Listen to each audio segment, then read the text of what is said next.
Et il te dit, si tu veux parler avec moi, tu te fais un casque en papier alu parce que la CIA lit dans mon sac. Si tu prenais le papier alu pour te faire un casque, t'avais perdu. Contrôlant sur le croisement des bras, t'as pas la même chose si je fais ça que si je fais ça. Mais tu vas complètement manquer l'objectif de la parole, qui est la rencontre. Tout le monde aura gagné du temps. Voilà. Toi, oui, bien sûr. Allez, c'est maintenant que commence l'épisode. Aujourd'hui, place à un art que nous pratiquons tous, chaque jour, sans toujours en mesurer la portée, la communication. L'art de parler, de convaincre, de négocier. Et face à vous, 3 experts. Bertrand Perrier, avocat au Conseil d'État et à la Cour de cassation, spécialiste de la prise de parole en public, il est considéré comme l'un des principaux experts français de l'art oratoire. Enseignant à Sciences Po et formateur pour le programme Eloquentia, il est auteur et co-auteur de nombreux ouvrages comme La parole est un sport de combat, La parole pour le meilleur et pour le pire, et dernièrement, Les 25 discours de votre vie, garantis sans IA. Si la parole est un sport de combat, alors il enchaîne les chaos. Véronique Millet, synergologue certifiée, elle analyse ce que les mots ne disent pas. Les gestes, les postures, les micro-expressions et tout ce qui échappe au discours conscient. Spécialiste de la communication verbale et non verbale, de la posture managériale et de la conduite d'échanges sensibles, conférencière et maître de cérémonie, elle est notamment connue pour son TEDx « Vos émotions guident vos choix » à Centrale Supélec. Et elle prépare la sortie de son premier livre, L'effet boomerang. Pour faire simple, si vous ne lui dites pas tout, votre corps s'en chargera. Laurent Combalbert, ex-officier de police et négociateur du RAID, expert en négociation complexe et gestion de crise. Diplômé de la National Academy du FBI, il dirige aujourd'hui The Trusted Agency, une agence internationale spécialisée dans la négociation. Il a mené plus de 3000 négociations dans 48 pays et il est expert pour des institutions comme l'OTAN. Enseignant à HEC Paris, conférencier, formateur et auteur de nombreux ouvrages comme Negotiator, Apprendre à négocier en 30 jours et enfin qui vient de sortir Négocier avec ses enfants et garder son calme. Un conseil, ne l'invitez jamais à une partie de loup-garou. Nous sommes des êtres sociaux. La communication est censée être notre plus grande force. Encore faut-il savoir s'en servir. Bienvenue dans Expert.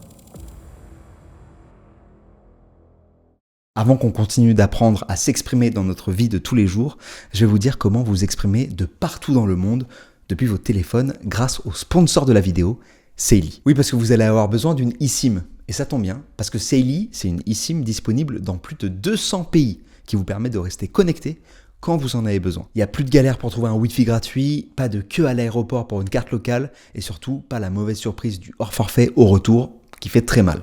Tout ça, c'est fini. Seili, c'est une application iOS et Android. Tout se passe sur le téléphone. Il suffit de la télécharger, de choisir son pays, puis de sélectionner le forfait de son choix, puis d'installer la eSIM en quelques clics depuis l'application. Le forfait s'active automatiquement dès que vous arrivez dans le pays, sans même avoir besoin de connexion. Attention par contre à bien désactiver les données à l'étranger de votre forfait de base. C'est hyper important pour éviter les mauvaises surprises. Personnellement, la eSIM, c'est ce que j'utilise à chaque fois que je suis en déplacement et c'est juste trop pratique. Et si vous avez prévu un voyage cet été, vous pouvez l'acheter dès maintenant et ne plus vous soucier de rien. Je vous invite à aller jeter un œil sur l'application pour voir tous les pays disponibles et les différentes offres. Avec le code CYRUS, vous avez 15% de réduction. Ça se passe directement sur l'appli au moment du checkout, exactement comme ceci. Et si vraiment il y a un problème, si votre téléphone est trop vieux par exemple, Seili vous rembourse intégralement. Je précise d'ailleurs que nos experts n'ont aucun lien avec le sponsor de cette vidéo et que c'est un segment éditorialement indépendant. Je vous mets les liens en description, merci à eux de sponsoriser la vidéo, qu'on continue tout de suite. J'ai une première question qui est venue en fait quand on a créé cette table ronde et même quand j'ai posé la question sur Instagram à ma communauté s'ils avaient des questions. Il y a une question qui est venue souvent, qui est en fait, quelle est la différence entre convaincre et manipuler? C'est-à-dire qu'en fait, il y a cette idée que convaincre, ce serait un peu comme si on faisait faire quelque chose à quelqu'un qui est contre son gré. Vous voyez ce que je veux dire? C'est souvent la question qu'on pose dans une négociation, est-ce que négocier, c'est manipuler? Souvent, on confond ces deux approches. La manipulation peut être une technique de négociation, mais on va priver l'autre de son libre arbitre. Donc, il va faire un choix, il va prendre une décision sans avoir la vision complète de la situation. Donc, il va penser qu'il a le choix, mais il l'a pas. On a contraint ce choix. Alors que l'approche globale de la persuasion ou de la négociation, elle est beaucoup plus large, avec une approche qui, normalement, devrait être éthique. Sinon, ce serait clairement de la manipulation négative et c'est pas ce qu'on cherche. Oui, dans l'idée de manipulation, en réalité, c'est une réification de l'autre. C'est-à-dire qu'on prend l'autre, non pas comme un esprit doué de libre arbitre et d'esprit critique, mais comme une chose. En réalité, manipuler, étymologiquement, manipulus, c'est le grain que jetait le semeur dans le sillon pour faire germer. Et donc, c'est une chose. On fait une manipulation d'un produit chimique, par exemple. Et donc, si je dis que je manipule, en réalité, ça veut dire que je considère l'autre comme une chose dont je peux user à ma guise. Et donc, je peux le déplacer sans qu'il s'en aperçoive. Et en réalité, c'est pour moi la grande différence, c'est ça. C'est que la manipulation, c'est que c'est une conviction par des méthodes qui postule que l'autre est à ma disposition, que je peux en user librement et sans qu'il le voie. Et donc, c'est là que se situe la différence, c'est que dans la conviction, je m'adresse à une personne, dans la manipulation, je considère l'autre comme une chose. Ok. Donc les techniques pour convaincre ou manipuler sont différentes. L'intention est différente. D'accord. Ce qui compte, c'est l'intention. Et c'est très compliqué d'avoir une intention qui reste éthique. Parce qu'on peut facilement tomber dans des approches comme le mensonge, comme le coup de bluff, qui sont des approches de facilité. Donc se sortir de cette logique de facilité, c'est important. D'abord, c'est un acte d'altérité, être dans la relation à l'autre. Et si je veux être dans l'altérité, il faut que je sois capable de ne pas tomber dans cette facilité d'utiliser de la manipulation, mais de lui donner les moyens de faire ses choix de manière objective et éclairée. Ok. Si je veux te manipuler, Cyrus, Ouais. c'est que j'ai envie de t'emmener là où j'ai envie. D'accord ? Donc, je vais tout faire pour que tu ailles là où j'ai envie.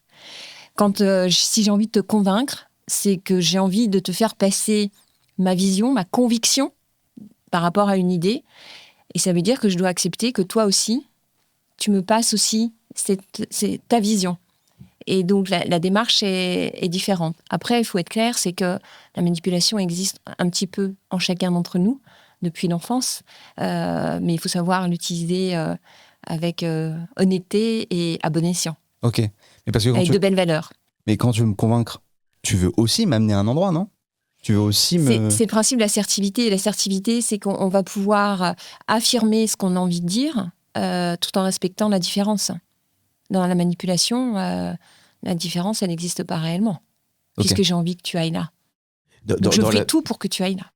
Dans la manipulation, pour moi, il y a quelque chose de quasiment démiurgique, c'est-à-dire que je m'arroge le pouvoir de faire ce que je veux avec l'autre. C'est pour ça que, pour moi, l'éducation à la parole, elle est indissociable de l'éducation à la rhétorique et aux techniques qui sont mises en œuvre pour qu'on ne soit pas dupe et qu'on écoute de façon critique avec notre libre arbitre. Convaincre, c'est vaincre ensemble, c'est vaincre avec. Donc, c'est pas une manipulation, quelque chose de totalement unilatéral où je pense que je manipule des gens comme des gens des pions sur un échiquier. Donc il y a vraiment, tu l'as dit, c'est vraiment la question de l'altérité pour moi qui est vraiment essentielle. C'est quand je veux convaincre quelqu'un, ça veut dire que le postulat, c'est tu es mon égal. On va se parler entre égaux et j'accepte de te convaincre parce que je considère que tu es un être humain doué de libre arbitre. Si je te manipule, ça veut dire que je te manipule comme un pion, comme un produit. Donc c'est vraiment une approche totalement différente.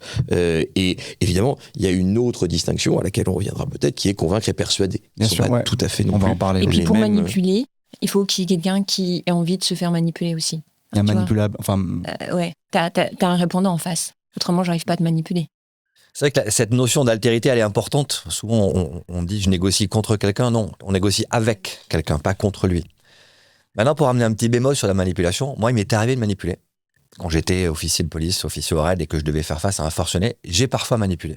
Pourquoi ? On appelle ça, on emprunte ça au droit, un peu l'état de nécessité. C'est-à-dire que pour arriver à sauver une vie, on s'autorise à ne plus être éthique. On s'autorise à mentir à la personne qui est en face. Je me suis parfois fait passer pour un médecin parce que la personne ne voulait pas parler à la police. Et donc, j'ai mis une blouse blanche de médecin et je suis rentré en relation avec le forcené en me faisant passer pour un médecin. Je le manipule. Je triche, je mens, je trompe, mais je le fais parce que c'est la seule façon de sauver une vie. Donc c'est aussi un conflit de valeurs parfois qu'on peut rencontrer. Mais il m'est arrivé parfois de devoir utiliser la manipulation, même si je ne la prône pas dans la négociation, mais parfois, il n'y a pas d'autre moyen d'arriver à trouver une solution. je pense qu'on te pardonne. Merci. Ça veut dire que le contexte est important aussi. Oui, oui. Je continue sur cette idée-là, mais je perçois la différence. La question aussi, c'était... Bon, ça va un peu loin, mais est-ce que convaincre, il n'y a pas quelque chose d'intrinsèquement mal là-dedans ? Dans le sens où, dans la démarche de convaincre, je veux changer une personne quelque part contre son gré. Mais pourquoi contre son gré? C'est Pas ça la question. forcément. Pourquoi est-ce que convaincre serait nécessairement violer l'esprit de quelqu'un? Convaincre, c'est simplement faire partager une idée à laquelle il peut tout à fait adhérer librement.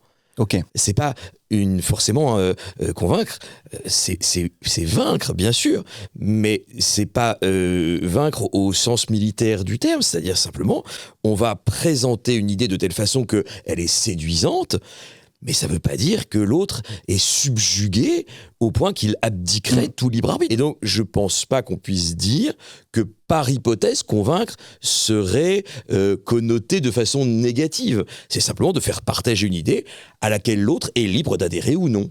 C'est-à-dire qu'on perd pas son consentement quand on est convaincu. Bah, tu vas susciter le consentement différent. Tu vois, par exemple, on a des médecins qui viennent se former chez nous sur la relation médecin-patient. Ça peut paraître surprenant, mais les médecins sont confrontés à ce qu'on appelle la non-observance ou la malobservance. Les patients qui ne prennent pas le traitement, qui ne le prennent pas correctement, ce qui a un coût de santé colossal tous les ans. Et donc, on explique aux médecins comment convaincre un patient. C'est pas aller à l'encontre de son consentement ou de son libre arbitre, c'est juste lui donner des informations qui vont lui permettre de comprendre la situation et d'accepter de manière totalement éclairée le traitement qu'on va lui proposer. Tu ne vas pas à l'encontre du patient, tu vas juste lui donner des éléments qu'il n'a pas initialement ou une compétence qu'il n'a pas pour lui faire comprendre une situation. Donc oui, convaincre, c'est pour l'aider, c'est dans son sens, c'est pour lui rendre service, mais tu ne peux pas le faire contre lui. Et puis après, tu as plusieurs techniques dans la conviction. Moi, je vais pouvoir argumenter sur un point et vouloir te convaincre, mais je vais aussi pouvoir être dans la démarche du questionnement qui va me permettre, en fonction de l'objectif que je me suis donné, de te poser des questions pour t'amener à réfléchir par toi-même, pour t'emmener là où j'ai envie d'amener. Et ensuite, Un peu à la maïeutique de Socrate, quoi. Exactement. Et je trouve que c'est une puissance, c'est beaucoup plus puissant, mais ça dépend là encore du contexte. Et est-ce qu'il faut être éloquent pour pouvoir bien... alors le mot que j'avais c'était communiquer, mais c'est pas dans le sens de parler, finalement communiquer entre nous.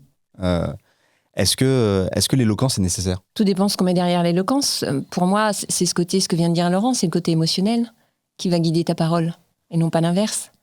Et donc c'est d'être sincère dans les émotions qu'on a à transmettre, et le message suivra derrière. Donc c'est pas forcément... Tout le monde n'a pas cette éloquence de prendre la parole. Par contre, cette sincérité émotionnelle et ce vrai partage, là, il est important. Est-ce qu'être éloquent, c'est être authentique? Pas forcément. Ou est-ce qu'être éloquent, c'est avoir préparé son discours pour qu'il l'impacte sans forcément qu'il soit réellement authentique? Je ne sais pas, hein. Mais l'authenticité, je trouve, dans la qualité de la relation, c'est la base. C'est quelque chose qu'on va vite sentir. Et ça crée un facteur important si on veut être efficace dans la relation à l'autre, c'est la confiance. Ouais. S'il n'y a pas de confiance, s'il n'y a pas ce sentiment de sécurité qu'on crée dans la relation à l'autre, la relation est beaucoup moins efficace, moins impactante. Oui, tu l'as dit, en fait, ça dépend ce qu'on met sous le terme éloquence. Et il y a quand même quelque part l'idée que l'éloquence, c'est esthétique. C'est une parole qui impressionne, qui éblouit. On en fait même des concours. Enfin, il y a des concours d'éloquence où on tire un sujet et on tire la position que l'on va soutenir, oui, non, avec un côté sophistique. On en fait des très bonnes soirées, hein. C'est très amusant, c'est très festif, c'est très joyeux. C'est très impressionnant, en plus, quand tu écoutes quelqu'un. Franchement, c'est impressionnant. Ouais, des gens, tu te dis, il y a des gens qui font des vidéos sur YouTube avec ça, qui font des milliers de vues, parce que ça correspond aussi à un rapport à la parole où on est un peu impressionné. On se dit, waouh, comment est-ce qu'il peut faire?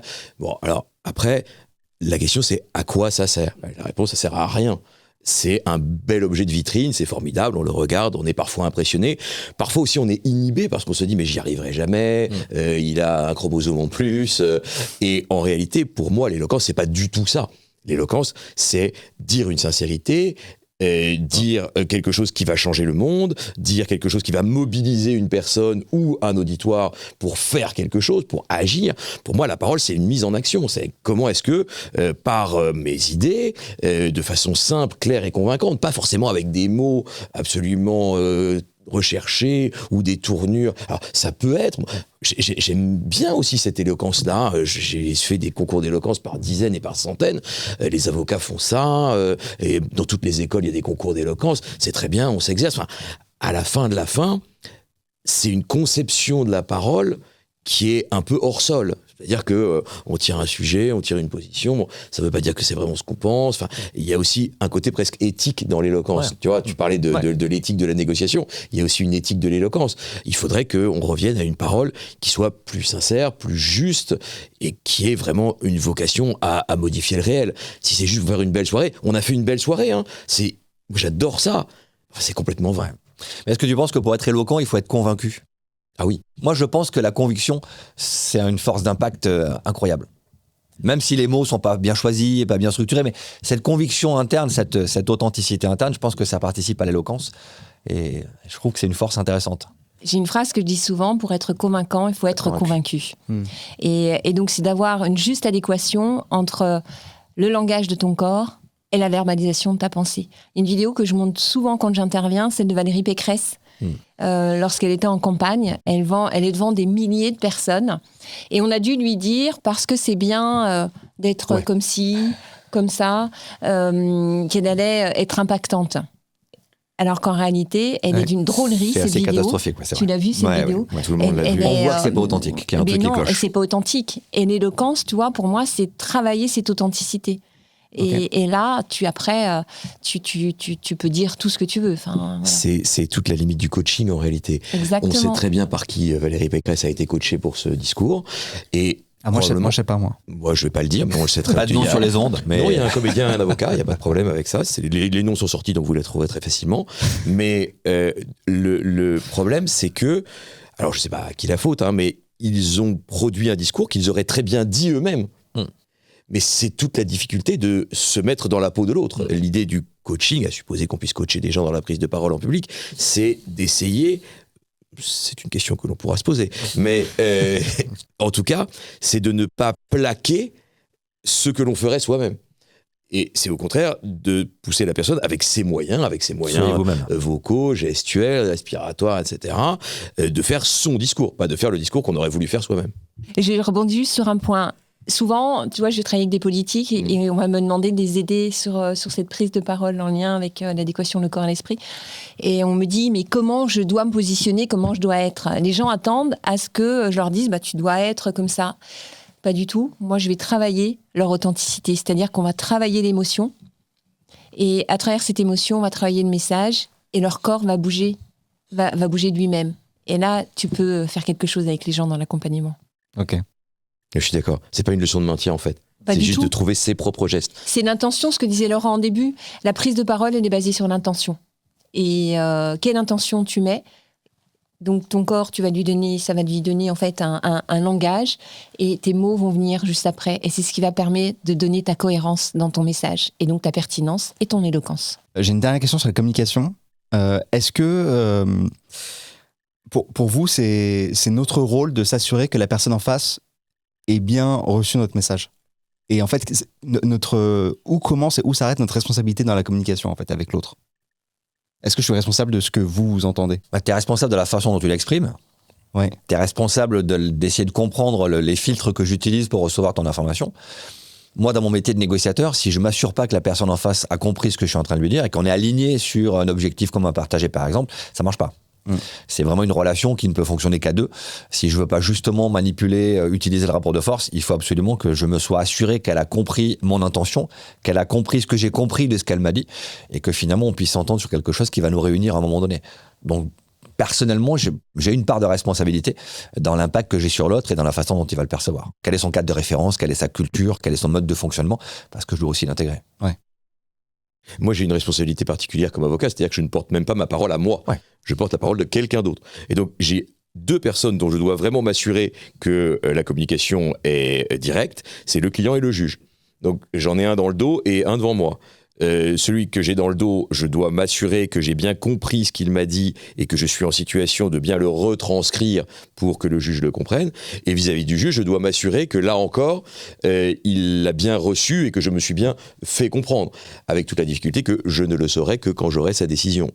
Et que parfois, quand on reçoit la décision, on se dit « Ah, mais je ne me suis pas bien fait comprendre ». Et donc, c'est une leçon pour la suite. Mais pour moi, c'est d'autant plus important que ça n'est pas ma parole. L'enjeu, il est tiers. C'est la situation d'un client. J'ai une petite aparté. c'est que tout à l'heure, tu as dit, donc on a parlé du fait de faut être convaincu pour être convaincant. Et donc là, tu viens de resituer dans ton métier avec le client, le juge, etc. Et en fait, ma question, c'est, du coup, c'est-à-dire que tu dois être forcément convaincu par ton client? Parce que j'imagine que parfois, enfin, peut-être, hein, peut-être que non, mais j'imagine que parfois est-ce que des fois tu te dis que ton client il est coupable, mais tu vas quand même le défendre, tu vois? Donc des fois t'es pas convaincu par ton client. Non, alors d'abord, notre métier est gouverné par une notion qui n'est pas la vérité, qui est la vérité judiciaire. Okay. La vérité judiciaire, c'est la vérité qui est retraitée avec un certain nombre de filtres, qui est la règle de droit. Par exemple, un fait peut avoir eu lieu, mais il n'y a pas de preuve. Et donc, le droit ne s'attache pas à savoir si ça a été fait, mais s'il y a une preuve que ça a été fait. Et donc, nous sommes gouvernés par des règles qui peuvent créer une discordance. Et c'est parfois dans le grand public quelque chose qui est difficile à expliquer, que quelque chose a eu lieu, mais que judiciairement, on ne peut pas le constater. Il y avait un président de chambre à la Cour d'appel de Paris qui disait parfois à quelqu'un « Je vous relaxe, mais ne recommencez pas ». Je vous relaxe, parce que juridiquement, j'ai pas de preuve, et donc mon métier et la règle de droit qui s'impose à moi m'empêche de vous condamner, mais ne recommencez pas, égale, en tant que citoyen, je sais, et donc ne recommencez pas. Donc l'interstice, il est vraiment là. Et pour moi, est-ce que je suis toujours convaincu? Oui, d'abord parce que je soutiens ce que je veux, et que je ne suis pas obligé de soutenir n'importe quoi. Et si quelqu'un me demande de soutenir quelque chose qui, de toute évidence, est faux, je ne vais pas le faire. Parce que le client, je ne vais jamais le revoir. Par contre, le juge, je vais le revoir. Et donc, si j'entache ma crédibilité une fois, c'est déjà fini pour le reste des autres cas. C'est la technique dite de l'empoisonnement du puits. Tu sais, l'empoisonnement du puits, c'est un puits, tu mets une goutte de poison, tout le puits est empoisonné. Là, c'est pareil. Donc, moi, ce qui est mon critère, c'est la crédibilité. Est-ce que ce que je dis... De toute façon, j'étais pas là. Je sais pas ce qui s'est passé. Je connais pas la vérité. Donc, lui, il le sait. Moi, j'ai un dossier. J'ai un dossier avec des écoutes téléphoniques, avec des expertises ADN, des déclarations des uns des autres. J'ai un dossier. Et la question que je me pose, c'est est-ce que je peux soutenir ça sans apparaître comme démonétisé? Si la réponse est oui, je vais le soutenir. Est-ce qu'au fond de moi, je serais convaincu en tant qu'homme? C'est pas vraiment la question. La question, c'est est-ce que, avec les règles de droit dont nous sommes tous les gardiens, qui nous surplombent et que nous partageons, je peux soutenir ça? Si la réponse est oui, je le fais. Mais c'est très compliqué de rester aligné, en fait, avec ta conviction et la situation. Moi, je me suis retrouvé dans une expérience sociale récente. J'ai participé à un jeu qui s'appelle Loup-Garou. Exact. La saison 2 de Loup-Garou, qui est un jeu, je ne sais pas si vous connaissez ce jeu, mais on est 15 participants dans un village, un vrai village, pendant 15 jours. Il y a des villageois, il y a des loups-garous. Et je me suis retrouvé à avoir la tentation du mal, à me dire que ce serait quand même bien d'être dans le camp de ceux qui trichent et qui manipulent. Et c'est le principe du jeu, d'ailleurs, de se retrouver là-dedans. Et j'ai pas pu le faire. C'est-à-dire que même si je sais que c'est un jeu, même si je sais que je peux aller dans cette logique de manipulation et de trahison des autres, ça a été impossible de le faire efficacement, mais physiquement. Parce que c'est pas tes valeurs. Parce que j'étais tellement en contradiction avec mes valeurs que même pour jouer, je me suis retrouvé coincé. C'est une expérience qui m'a choqué. Hein. J'étais persuadé de pouvoir jouer ce rôle, mais en fait non. Je peux pas défendre des valeurs sur lesquelles je suis pas engagé, auxquelles je crois pas. Donc je pense que dans une capacité à convaincre les autres, si il te manque cette force de conviction, à moins d'être un acteur particulièrement brillant, ça va se voir qu'il y a quelque chose qui cloche. Ça rebondit sur un mot qui est la notion de valeur. Là, souvent dans la relation, c'est quel choix on met. Enfin, on a le choix de créer une relation, mais en lien avec les valeurs que l'on a. Des gens qui ne vont pas partager les mêmes valeurs que moi, je vais pas forcément avoir envie de communiquer. Donc la notion de valeur, elle est importante. Bien sûr, c'est ce que tous les deux viennent de dire, et ça remet un doigt sur l'authenticité, la relation. Ouais, mais tu vois, des fois, tu te trouves face à des gens qui n'ont pas les mêmes valeurs que toi, même qui ont prouvé qu'ils n'avaient pas les mêmes valeurs, et tu dois créer la relation. Moi, quand je me trouvais face à un terroriste ou un criminel, et que je devais créer le lien, il fallait que je sois empathique. Il fallait que je crée cette connexion émotionnelle, que je mette suffisamment d'émotion et de sincérité pour créer la relation. Sinon, il ne m'écoute pas, sinon, je n'ai aucun impact sur lui. Et pourtant, je suis à une opposition de valeur absolue. C'est quelqu'un avec qui je n'ai pas envie de discuter, à qui je n'ai pas envie de parler, mais je dois le faire. On a parlé de communication, on va parler un peu plus en détail de convaincre, et on l'a un peu abordé, il y a un point de lexique. C'est quoi la différence entre convaincre, persuader et influencer ? Ah, moi, j'ai un élément de réponse déjà, je crois. Mais il me semble que persuader... On a 2 heures, c'est ça? Persuader, c'est plutôt émotionnel. Alors que convaincre, c'est avec les arguments. Oui, il y a une forme de rationalité dans la conviction et la persuasion relève plus de l'affect. Et influencer, comment ça se passe là-dedans alors? Pour moi, l'influence, c'est quand tu orientes la perception de l'autre. Ok. Donc, tu as quand même une intention. Ok. Tu vas influencer la façon dont il perçoit les informations pour pouvoir aller dans un sens qui te convient, mais qui lui convient aussi. Moi, tu vois, quand je dois négocier, ma première influence, c'est faire accepter le SOFA. Le SOFA, c'est le socle objectif des faits acceptés. Je ne peux pas négocier avec quelqu'un si on ne partage pas le même socle d'informations qui justifie la négociation. Donc parfois, la conviction, elle est dans les arguments que je vais apporter. Voilà la situation, voilà les données que nous avons qui justifient qu'on rentre en négociation. Et la persuasion, elle est sur l'impact que j'ai dans l'autre, sur son émotion, sur son cœur, qui va lui faire accepter cet argumentaire et faire en sorte qu'on puisse rentrer en négociation. C'est le territoire et la carte. C'est un peu ça. Ouais. Václavic nous a bien dit que la carte n'est pas le territoire. Et Korzybski a confirmé, on doit absolument comprendre à la fois la carte rationnelle, mais également la perception de la carte. Et c'est pour ça qu'on touche au cœur. Ouais, je précise pour les gens qui nous écoutent, mais c'est qu'en gros, si on explique la métaphore ou l'analogie, c'est on a un territoire, et ça c'est factuel, mais par contre, les cartes sont des interprétations, elles varient. Et c'est là que nos biais perceptifs, nos heuristiques rentrent en ligne de compte. Question peut-être la plus large que je vais vous poser aujourd'hui, mais c'est comment être convaincant? Moi, pour être convaincant, je pense qu'il faut être lucide. Si je vais être convaincant dans le message que je porte, je dois d'abord être lucide sur ma propre perception et sur la vision que j'ai de la situation. Donc souvent, je vois des gens qui sont très efficaces à froid, qui ont un argumentaire arrêté, qui ont une vraie conviction apportée dans le regard qu'ils ont sur la situation ou pour amener une influence sur quelqu'un, mais qui, dans l'action, perdent leurs moyens. Et donc souvent, on a tendance à considérer que l'influence ou la persuasion, ça relève d'un stock argumentaire froid et rationnel. La lucidité qu'on doit garder, elle est aussi importante parce que si tu perds tes moyens, si ta charge cognitive n'est plus disponible, si tu ne peux plus traiter les informations qui sont en train de rentrer, ça va vite se voir et tu vas avoir un impact qui va être largement diminué. Donc très souvent, quand on commence à préparer une mission de négociation où on doit être convaincant, on doit persuader, on doit convaincre, on travaille d'abord sur notre lucidité. Quel est le niveau d'intensité que je vais vivre? Quel est l'impact que ça va avoir sur moi? Comment je le traite? Une fois que c'est traité, ensuite je peux commencer à rentrer dans la relation de l'autre. Pour nous, les avocats, la conviction, ça marche sur 2 jambes. C'est l'argumentation et la réfutation. C'est-à-dire que j'ai toujours quelqu'un en face de moi qui va me donner la contradiction.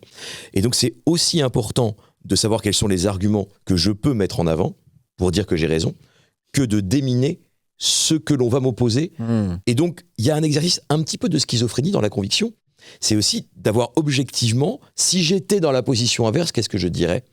Et comment est-ce que je peux le combattre avant même pour lui couper l'herbe sous le pied. Donc la conviction, c'est vraiment fermer les 2 aspects du problème. J'ai raison, il a tort. Encore une fois, avec l'éthique qui s'impose et sans... parce que nous, on a toujours un dossier, donc il ne faut pas tordre le dossier, parce que là, on n'est plus crédible. Et puis...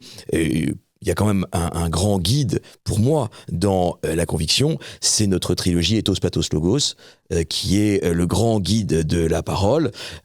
3 choses, l'éthos, c'est-à-dire l'image que je veux donner de moi. Qu'est-ce que j'ai comme titre à parler?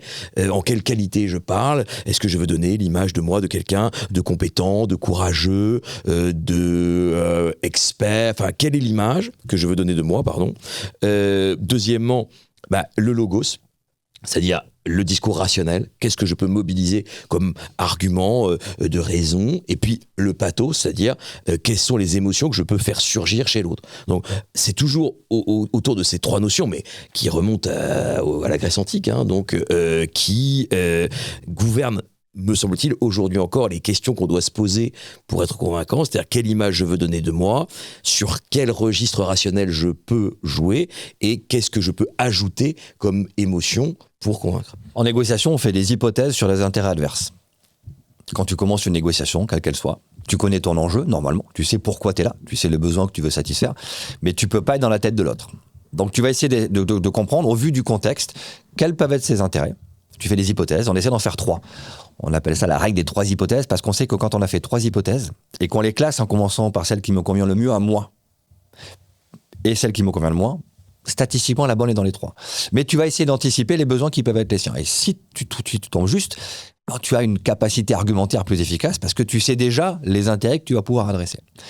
Et je reviens sur ce que tu disais, c'est intéressant sur le fait de un peu couper l'herbe sous le pied de la partie adverse. On pratique souvent la prolepse. La prolepse qui est une technique de rhétorique où on va purger les griefs. Peut-être que tu te dis que derrière cette porte, le négociateur que je suis veut juste gagner du temps. Peut-être que tu te dis que je vais te manipuler. Peut-être qu'en fait tu te dis que mon seul intérêt c'est de casser la porte et qu'on déclenche l'assaut. Peut-être que tu te dis que je n'ai rien à faire de toi. Parce qu'on se connaît pas. En fait, je vais purger les griefs que l'autre pourrait venir m'exposer. Et donc, j'essaie de lui couper l'herbe sous le pied. On essaie d'anticiper ce qu'il pourrait me dire. Si j'étais à sa place, voilà ce que je dirais.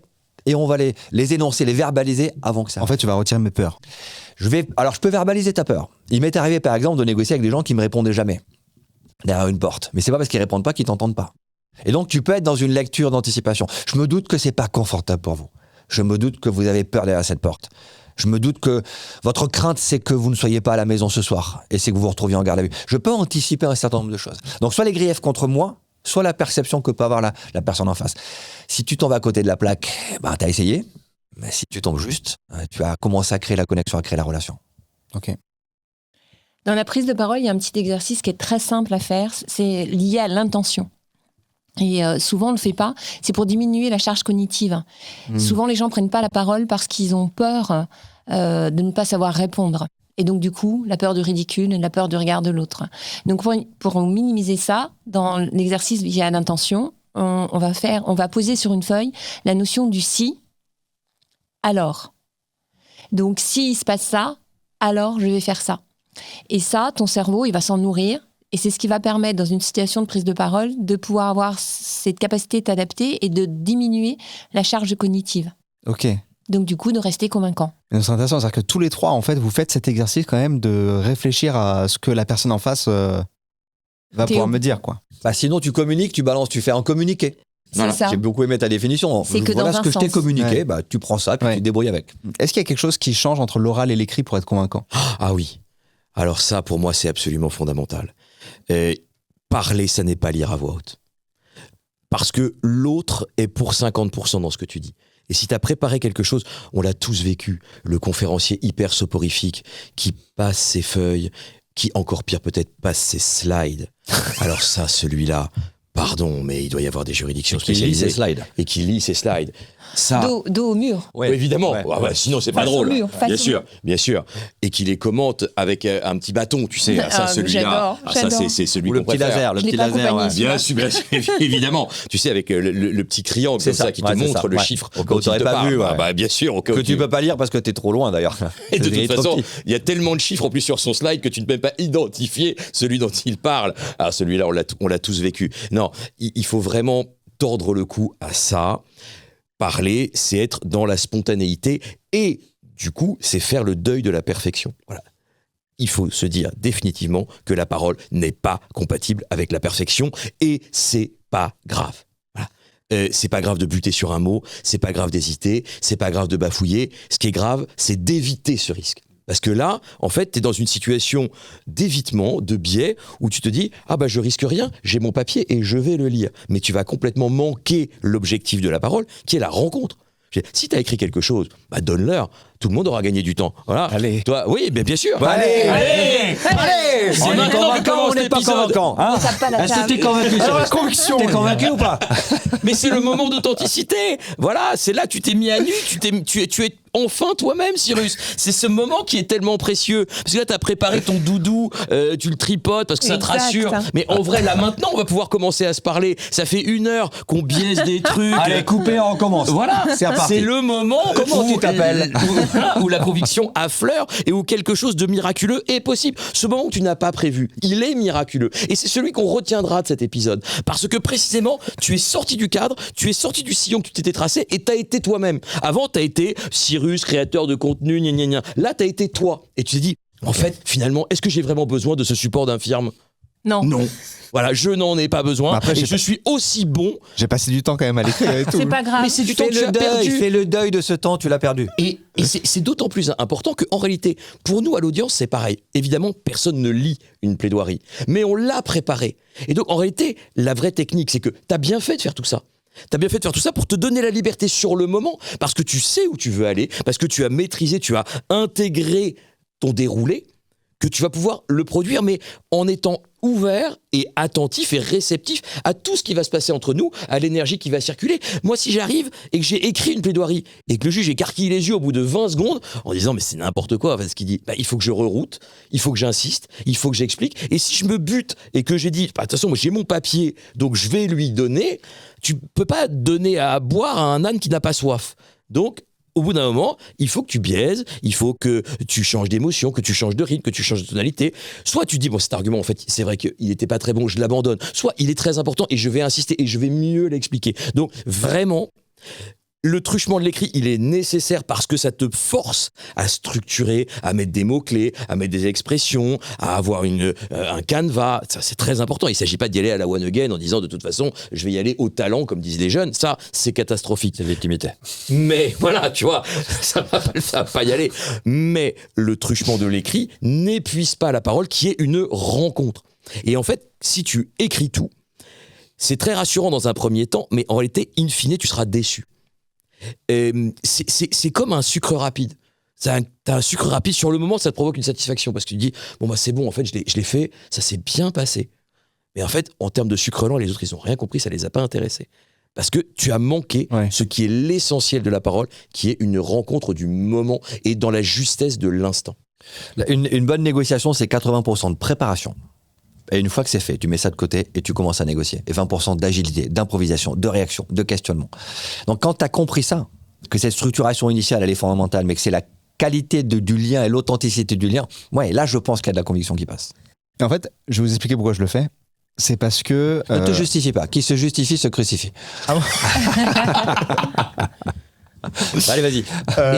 Et en termes de communication, ce qui doit être dit, c'est parce que ça ne va pas de soi. Donc il y a une vraie... Ce que je dis, c'est ce que j'ai besoin de dire. Si ça va de soi, j'ai pas besoin. La communication, c'est toujours une béquille. Ça veut toujours dire que ça va pas de soi. Non, je crois pas que ça aille de soi. En vrai.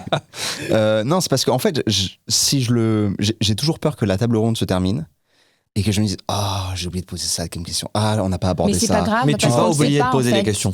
On ne sait pas. Non, mais moi. Oui, mais c'est pas grave. Là, en fait, tu es en train de générer de la frustration. Mais ça sert à quoi ? Et j'utilise la même technique que tu utilises. C'est si je vous accompagne, je vous préviens, on va travailler la culture de l'imperfection. Alors les gens me regardent comme ça. Quoi ? Comment ? Je suis en train. Vous allez me former et vous allez me former à être imparfait. Et oui, parce que quand tu prends la parole, tu es créateur de liens. Et tu vois, je suis en train d'écrire un livre et qui sera basé sur le boomerang. Quand on prend la parole en public, j'envoie une intention, je récupère une émotion. Okay. Et donc, quand j'ai une feuille, eh bien, je me mets juste, tu vois, c'est comme si je te parlais comme ça. Et je ne peux pas, ta question au départ, c'était quel est le lien entre l'écriture et la prise de parole. Quand j'accompagne les politiques et qu'ils ont 25 feuilles, en disant, alors, je voulais saluer, bonjour monsieur le maire, bonjour monsieur le préfet. Infernal, mais t'es mort. Et ça marche pour les plus anciens, mais les jeunes, quand ils entendent ça, ils passent à autre chose. L'intention, c'est je te regarde et bonjour Cyrus. Ouais. Et là, déjà, je suis en train de capter ton écoute. Alors que si je le lis sur une feuille, eh bien, et je ne peux pas être orateur en lisant ce que j'ai écrit. J'ai une technique que j'utilise pour former les gens et pour apprendre à te faire confiance dans ta prise de parole. C'est la technique du mind mapping. Ouais. C'est-à-dire que la première chose, quand on prend la parole en public, c'est quel temps je dispose. Et en fonction du temps que je dispose, je vais pouvoir structurer mes messages pour respecter le temps. Ensuite, on va travailler le mind mapping qui va me permettre, via des branches, là, tu sais, par exemple, tu te souviens parce que tu l'as écrit, que tu avais peut-être 7, 8, 10, 12 questions par rapport au timing qu'on s'est fixé. Que tu ne pourras pas poser, du coup. Et, ou que tu vas aller, que tu vas aller chercher et tu vas ne mettre que des mots-clés. Et quand je prends la parole en public, j'ai ma structure, mes mots-clés. Et ensuite, là, j'avoue, j'ai quelques mots-clés. Ouais. Fais-toi confiance. J'ai un focus sur l'orateur, donc on va parler de charisme, etc. J'ai un focus sur les biais cognitifs. J'ai un focus sur, en pratique, concrètement, comment on construit un argumentaire. C'est les seules choses qui me viennent. Et il y a un élément qui est important et que tu oublies, c'est que tu vas aussi apprendre à nous écouter. Bien sûr. Pour pouvoir rebondir et trouver des questions qui vont te permettre peut-être d'aller bien plus loin que ce que tu avais écrit sur ta feuille. Mais ça, je le fais déjà. Ça, je le fais même avec la feuille. Et d'ailleurs, même avec la feuille, je reste agile. C'est-à-dire qu'il y a plein de questions que j'ai passées. Parce que je me suis dit, bon, ok, ça s'inscrit pas à ce moment-là. Ça, on en a déjà parlé. Voilà, ça, on en a déjà parlé. Ça va être nul. En fait, je le vois là maintenant et je vois avec l'énergie, ça va être nul, je le passe. Mais je trouve ça quand même cool d'avoir une... C'est rassurant. Ça te rassure. Parce que tu as aussi du métier. Ouais. Mais pour quelqu'un qui le prendrait vraiment comme une façon de se rassurer parce qu'il n'a d'autre choix que de lire, là, il se trompe d'objectif. Et pour rebondir sur ce que tu disais, non seulement c'est faire le deuil de la perfection, mais c'est faire le deuil de l'exhaustivité. Et c'est pas grave, tu peux pas tout dire. Et c'est pas grave. L'essentiel, c'est que tu aies dit ce que tu avais de plus important à dire. Et si on n'a pas été très précis, c'est plus important qu'on ait été connecté plutôt qu'on ait été complet. Exactement, c'est une question de vibration. C'est-à-dire qu'on n'aura peut-être pas passé les messages que tu voulais, mais on aura eu cette dynamique collective qui fera que le résultat sera bien plus top que ce qu'on aurait dû dire. On espère. Qu'il sera bien Peut-être, plus top. Mais on va faire en sorte qu'il soit top. Ouais. Mais On tu sais, donne le, c'est on comprendre donne le risque paquet. que tu viens de prendre de balancer tes feuilles. Il Ouais. faut que tu sois sûr de toi. Ouais. Tu l'aurais pas fait sinon. C'est marrant parce que Oh, je j'aime reviens bien le sur théâtre aussi. je reviens sur ce que tu disais sur les politiques. Moi, j'ai beaucoup vu et évidemment admiré Christiane Taubira, qui est une oratrice absolument extraordinaire, quoi qu'on pense de son Qu'importe. positionnement Oui. politique. Et alors, je l'ai vu prendre la parole justement devant une assemblée d'avocats et de magistrats où il y avait précisément la nécessité d'avoir ce qu'on appelle les adresses, c'est-à-dire en début de discours, monsieur le ministre, monsieur le député, monsieur le premier président, etc. Et elle avait ça, parce que ça, pour le coup, c'est protocolaire. Et donc, je me souviens très bien, j'étais derrière elle.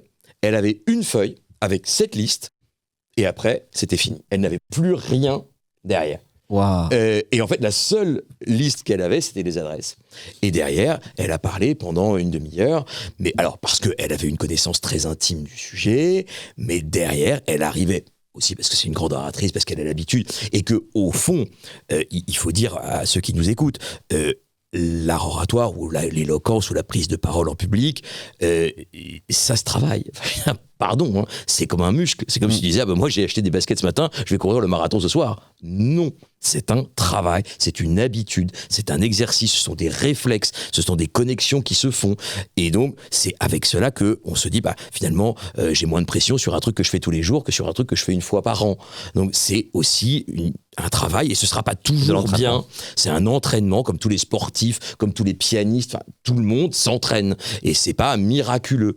Alors, il y a des gens qui ont un temps d'avance, hein, évidemment. Tu vois bien que moi, le marathon, j'ai pas un temps d'avance. Mais physiquement, je suis pas taillé pour. Mais je suis bien convaincu que si je m'entraînais très très dur, je ferais pas 2h30. Mais je pense que je ferais un marathon. Si je me donnais les moyens, Bien sûr, ouais. je pense que je le ferais. Je le ferais peut-être en 5 heures, mais je pense que... et c'est pareil pour l'art oratoire. Tout le monde peut le faire. Alors, tout le monde n'a pas vocation à être Christiane Taubira. On va pas se mentir, elle a un talent particulier, un charisme, bon, très bien.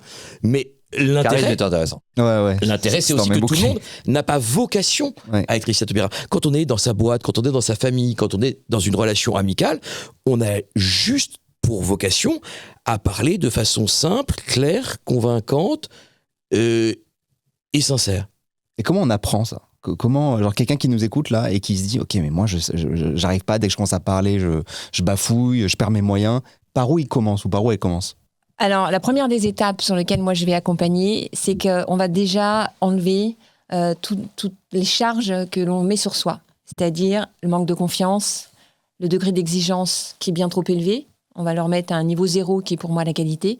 Et puis, on va s'accorder à l'imperfection. À partir du moment où on a travaillé ces éléments-là, qui vont permettre de penser autrement, on va pouvoir mettre en exergue l'ensemble des leviers dont tu disposes sur toi pour pouvoir devenir naturellement convaincant. Est-ce que vous travaillez sur la posture et tout? Oui. Donc, On va travailler le regard. Ouais. On va travailler la voix qui est pour moi le plus beau des médias parce que on peut lui donner du rythme, du volume. On va travailler un support que donc j'adore. pour ne pas être monotone, pardon, Bien sûr, pour donner du rythme. Ok. Tu vois, là, je suis en train de dire des choses qui sont absolument pas intéressantes, donc je parle très vite parce qu'il n'y a aucun intérêt. Par contre, il y a un chiffre que je voudrais faire ressortir. Tu vois, là, je viens d'utiliser une baguette magique qui est le silence et qui va me permettre de pouvoir travailler ma voix en lui donnant du rythme et du volume pour pouvoir capter les personnes qui sont face à moi. Donc, le regard, la voix, le silence, une gestuelle posée et puis ce côté émotionnel sur lequel on va travailler pour pouvoir être naturellement convaincant. La gestuelle, je schématise. À chaque fois, j'essaie de me mettre à la place des gens qui nous regardent, mais c'est genre par exemple parler avec ses mains. Parce Oui, que des fois on dit que c'est bien, des fois on dit qu'il faut pas trop le faire. On en fait quoi de ses mains quand on J'ai une parle petite anecdote. Je suis en train d'accompagner un politique sur les élections municipales et j'arrive la semaine dernière. Il me dit Véronique, j'ai vu une vidéo d'un politique. On va faire comme ça pour le tournage parce que le gars, il faisait un coup la main gauche, un coup la main droite et un coup les deux mains. Vachement bien ça comme technique. Je lui dis vraiment, Super. Ah ouais. c'est ce que je lui ai dit. Je lui ai dit vraiment, c'est super, mais alors je suis pas la bonne personne. Et sauf que ce que j'ai vu, c'est que j'ai essayé alors je lui ai dit, on va travailler ton intention, ton émotion, qu'est-ce que tu veux faire passer, ton naturel, ta conviction, c'est quoi ton intention? Il me regarde comme ça. Mais il avait ancré cette vidéo dans sa tête. Oui, Je le voyais bien, gestuellement, je le voyais bien. Pourquoi il aime cette vidéo? Qu'est-ce qu'il aime dans cette vidéo? Parce que tu vois, quand tu assois ça et que tu fais ça, ça lui donnait de la prestance et du charisme. Sauf qu'en fait, il se trompait total. Et sauf que comme il l'avait ancré dans ce qu'il voulait faire, je te promets que j'ai ramé pour lui dire non, c'est pas la peine de faire ça, c'est pas cohérent. Et c'est là où la synergologie est intéressante. Parce que ton corps va bouger avant la verbalisation de la pensée. Sauf si t'es un rappeur, ça passe. Encore, si tu fais un rap comme ça passe. C'est ça. Ouais. Tes mains, elles t'aident à trouver les mots. Et donc, ton corps va bouger avant que tu verbalises. Ouais. Donc, on va travailler l'intention pour que, si tu as besoin de faire bouger cette main-là, tu vois, ma main, elle bouge avant. Et là, il y aura de la cohérence dans ta communication. Ce qui est compliqué quand tu veux maîtriser tes canaux de la communication, c'est que tu vas venir surcharger ta capacité cognitive. Si tu fais des gestes qui sont pas naturels, qui sont pas ceux que tu ferais normalement, tu vas devoir les préparer, les anticiper. Et donc tu vas affecter un facteur de charge cognitive sur qu'est-ce que je fais de ma main, comment je fais de ma posture. Donc il faut qu'il y ait un maximum de choses qui soient naturelles et authentiques parce qu'elles vont sortir sans que tu y fasses attention. Et donc tu pourras te concentrer sur le contenu de ton discours, les mots que tu vas utiliser, la prosodie, le chant de ta voix, sans te dire attention, je mets la main comme ça, je regarde comme ça, je fixe, je tourne la tête. Si tu commences à penser à ça, tu vas oublier le fond de ce que tu vas proposer et ça va se sentir. D'où le travail aussi, j'imagine. D'où la conviction initiale et puis le travail de préparation qui permet de relâcher après. Parce que quand tout ça c'est rentré dans finalement ton personnage, dans ce que t'es, comment tu t'exprimes, bah t'y réfléchis plus et du coup tu peux te concentrer sur c'est le congruent, propos, c'est évident pour la personne qui te regarde et ça montre que tu as confiance. Pour moi, le charisme, c'est l'expression de la confiance en soi. Quand tu es sûr de toi, ça se voit, ça va se sentir. Pour moi, je trouve que les gens charismatiques, alors, ils ont l'air d'être très sûrs d'eux. Il y a une définition là, mais on va y revenir. Ça, c'est la mienne, évidemment. Et pour moi, donc, dans le travail, c'est un entraînement, c'est le faire, c'est saisir toutes les opportunités. On va dire aux gens qui nous écoutent, la prochaine réunion, vous ne quitterez pas cette pièce sans avoir pris la parole. C'est fini le moment où on passe sous les radars, où on est en passager clandestin dans cette réunion, parce que sinon, cette réunion, elle a été inutile pour vous, parce que vous n'avez pas pu faire valoir votre point de vue. Et moi, j'ai une technique que j'utilise, après, elle vaut ce qu'elle vaut, c'est que quand je prends la parole, j'essaye toujours, parce que nécessairement, au moment où on va ouvrir la bouche, les premiers mots, ils vont coûter très cher. Et j'essaye d'avoir toujours une première phrase qui est très simple. J'essaye pas d'avoir une première phrase qui est déjà très compliquée et sur laquelle je risque de buter. Parce que sinon, je vais me mettre dans une spirale négative. Donc j'essaye au moins que la première phrase, je la maîtrise. Celle-là, je l'ai préparée, je me suis autorisé à la préparer et j'ai confiance parce qu'elle est assez simple. Et je vais pas mettre une phrase très longue ou avec une tournure sur laquelle je risque de buter. Donc voilà, ça me donne confiance pour la suite. Parce que normalement, cette première phrase, elle va bien se passer. Parce que je vais la préparer de telle façon que je sais que j'ai pas beaucoup de risques d'échec sur cette première phrase. Et après, ça va me donner confiance. Donc la première chose, c'est de se dire que on va commencer doucement, qu'on va pas se donner des objectifs, comme tu disais, excessifs, et puis on va le faire. Pour moi, il y a 3 façons de progresser. La première, c'est la lecture. Ça peut paraître paradoxal, mais c'est la lecture qui nous nourrit de mots, qui nous nourrit d'idées.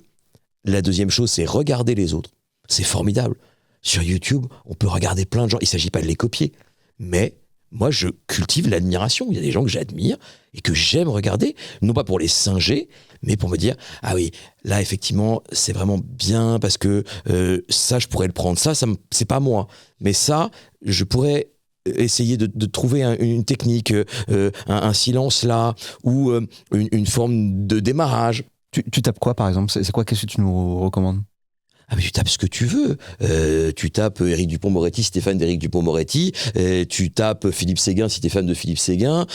Tu tapes Louis Jouvet si t'es fan de Louis Donc Jouvet. des orateurs Oui, reconnus. ce que tu veux. Puis ça va te donner, grâce au biais des liens avec plein d'orateurs, et tu vas trouver ta musique. Et puis la dernière chose, c'est le faire. Pardon, il n'y a pas de miracle. Il n'y a pas de miracle. Et si vous faites une chose une fois par an, cette chose, elle est chargée d'une émotion extraordinaire. Si vous le faites tous les jours, on le voit avec les enfants. Aux États-Unis, dans le milieu anglo-saxon d'une façon générale, les enfants prennent la parole tout le temps, devant la classe, devant l'assemblée, devant les parents, devant les profs. Et on leur fait raconter une histoire, on leur fait parler d'un objet, on leur fait parler d'une personne. Et ça devient très naturel de le faire. Chez nous, on a un culte de l'écrit dans l'enseignement qui fait que la parole, c'est quelque chose qui est chargé d'un sacré. Ouais. On le fait, mais on a fait un exposé. Moi, je me souviens, j'ai fait un exposé navrant en classe de 4e. J'ai participé à une pièce de théâtre désolante en 3e. J'ai dû faire un concours de récitation désastreux en 5e. Et là, c'était le moment. Ah, quand on faisait des copies, bah là, c'était facile. Mais le moment de l'oralité, c'était un truc, on en parlait 15 jours avant, 15 jours après. Il faut arrêter avec ça. Il faut se dire que l'école marche sur 2 jambes et que on a l'écrit, on a l'oral, que les 2 font partie de la société et que on doit pouvoir. Ça évolue maintenant. Il y a eu la création du grand oral du baccalauréat. C'est mieux. On est en train de rééquilibrer les choses. Mais c'est vrai que dans notre esprit, confusément, depuis notre jeunesse, j'ai 53 ans, dans ma génération en tout cas, l'oral, c'était un moment exceptionnel dans l'année. Ouais. Et bien, il faut que ça reste quotidien et que si vous le faites tous les jours, d'abord, vous aurez des réflexes. Et puis, si c'est pas bien, ce sera moins grave parce que vous aurez une occasion de vous rattraper dès le lendemain. Alors que si tu as une occasion de te rattraper l'année d'après, alors là, effectivement, on en parle 15 jours avant, 15 jours après. Mais c'est vrai que la lecture donne énormément de vocabulaire. Là, on le voit rien que dans ce que tu as dit. Avant, tu as enchaîné navrant, désolant, désastreux, qui sont un peu... synonymes Voilà. de la même idée, mais qui sont différents. Exactement. Et donc, et ça, je pense que la lecture, typiquement, aide à enrichir le vocabulaire. C'est assez... Et par rapport à ce que tu dis, on pourrait parler aussi de la glossophobie. Ah oui.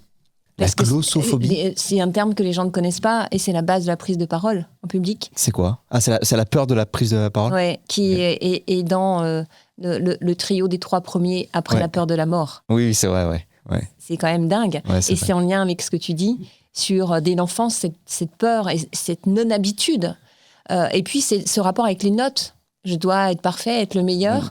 Et donc, du coup, tout ça, ça n'aide pas non plus à avoir cette aisance de prendre la parole en public. Mais tu vois, cette peur de parler en public, c'est amusant ce que tu vois. Je connaissais pas ce mot, glossophobie. Moi, je l'ai toujours eu. Tout le temps. Et donc, je tu fais l'as des toujours. conférences. Beaucoup. Ok. J'ai dû faire 2000 conférences. 180 par an.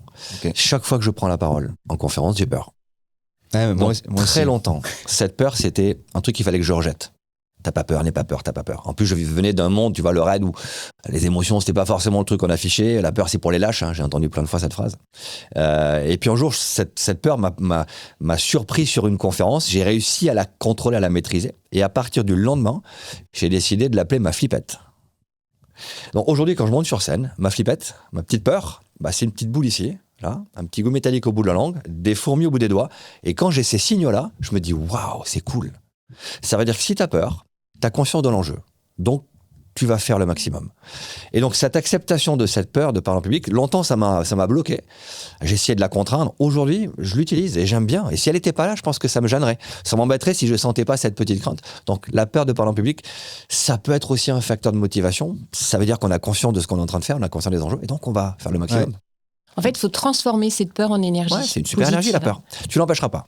Oui. Et pour t'accompagner, avant de prendre la parole en public, quand j'accompagne, je dis voilà, on va travailler une phrase kiff. Donc une phrase kiff, c'est moi quand je prends la parole, c'est dans mon mental, dans ma tête, je me dis je kiffe ce moment. Ça veut dire que je me mets déjà dans un mental positif. Tu vois bien mon corps, je kiffe ce moment. Avant de prendre la parole, je me dis j'ai peur. La lecture de mon corps n'est pas la même. Donc je demande à chaque personne de me trouver avec un verbe d'action et d'engagement, une expression qui lui va bien. Allez, go, je suis le meilleur, je kiffe, enfin, tu me trouves n'importe quoi. C'est qui le meilleur? C'est Cyrus. Ah, c'est le meilleur. Allez, mon champion. Allez, on Tu y vois, ça va. va, Cyrus? Et du coup, déjà, ton corps, il est ouvert parce que tu Ouais. kiffes ce moment. Il faut se dire aussi que, en réalité, tes imperfections qui vont avec ton discours, il n'y a que toi qui les vois. Le public ne les voit pas. Le public, il ne sait pas ce que tu étais parti pour faire. Toi, tu sais peut-être que ta démonstration, elle a une faiblesse. Tu sais peut-être qu'à un moment, tu risques de buter sur un mot. Toi, tu le sais. Mais eux, ils ne savent pas.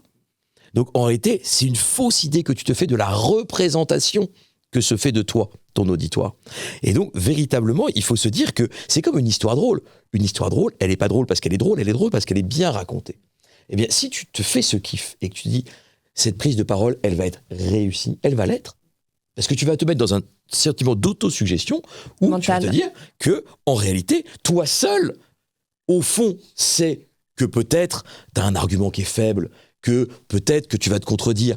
Mais toi, tu le vois parce que tu as travaillé ton truc de façon très approfondie.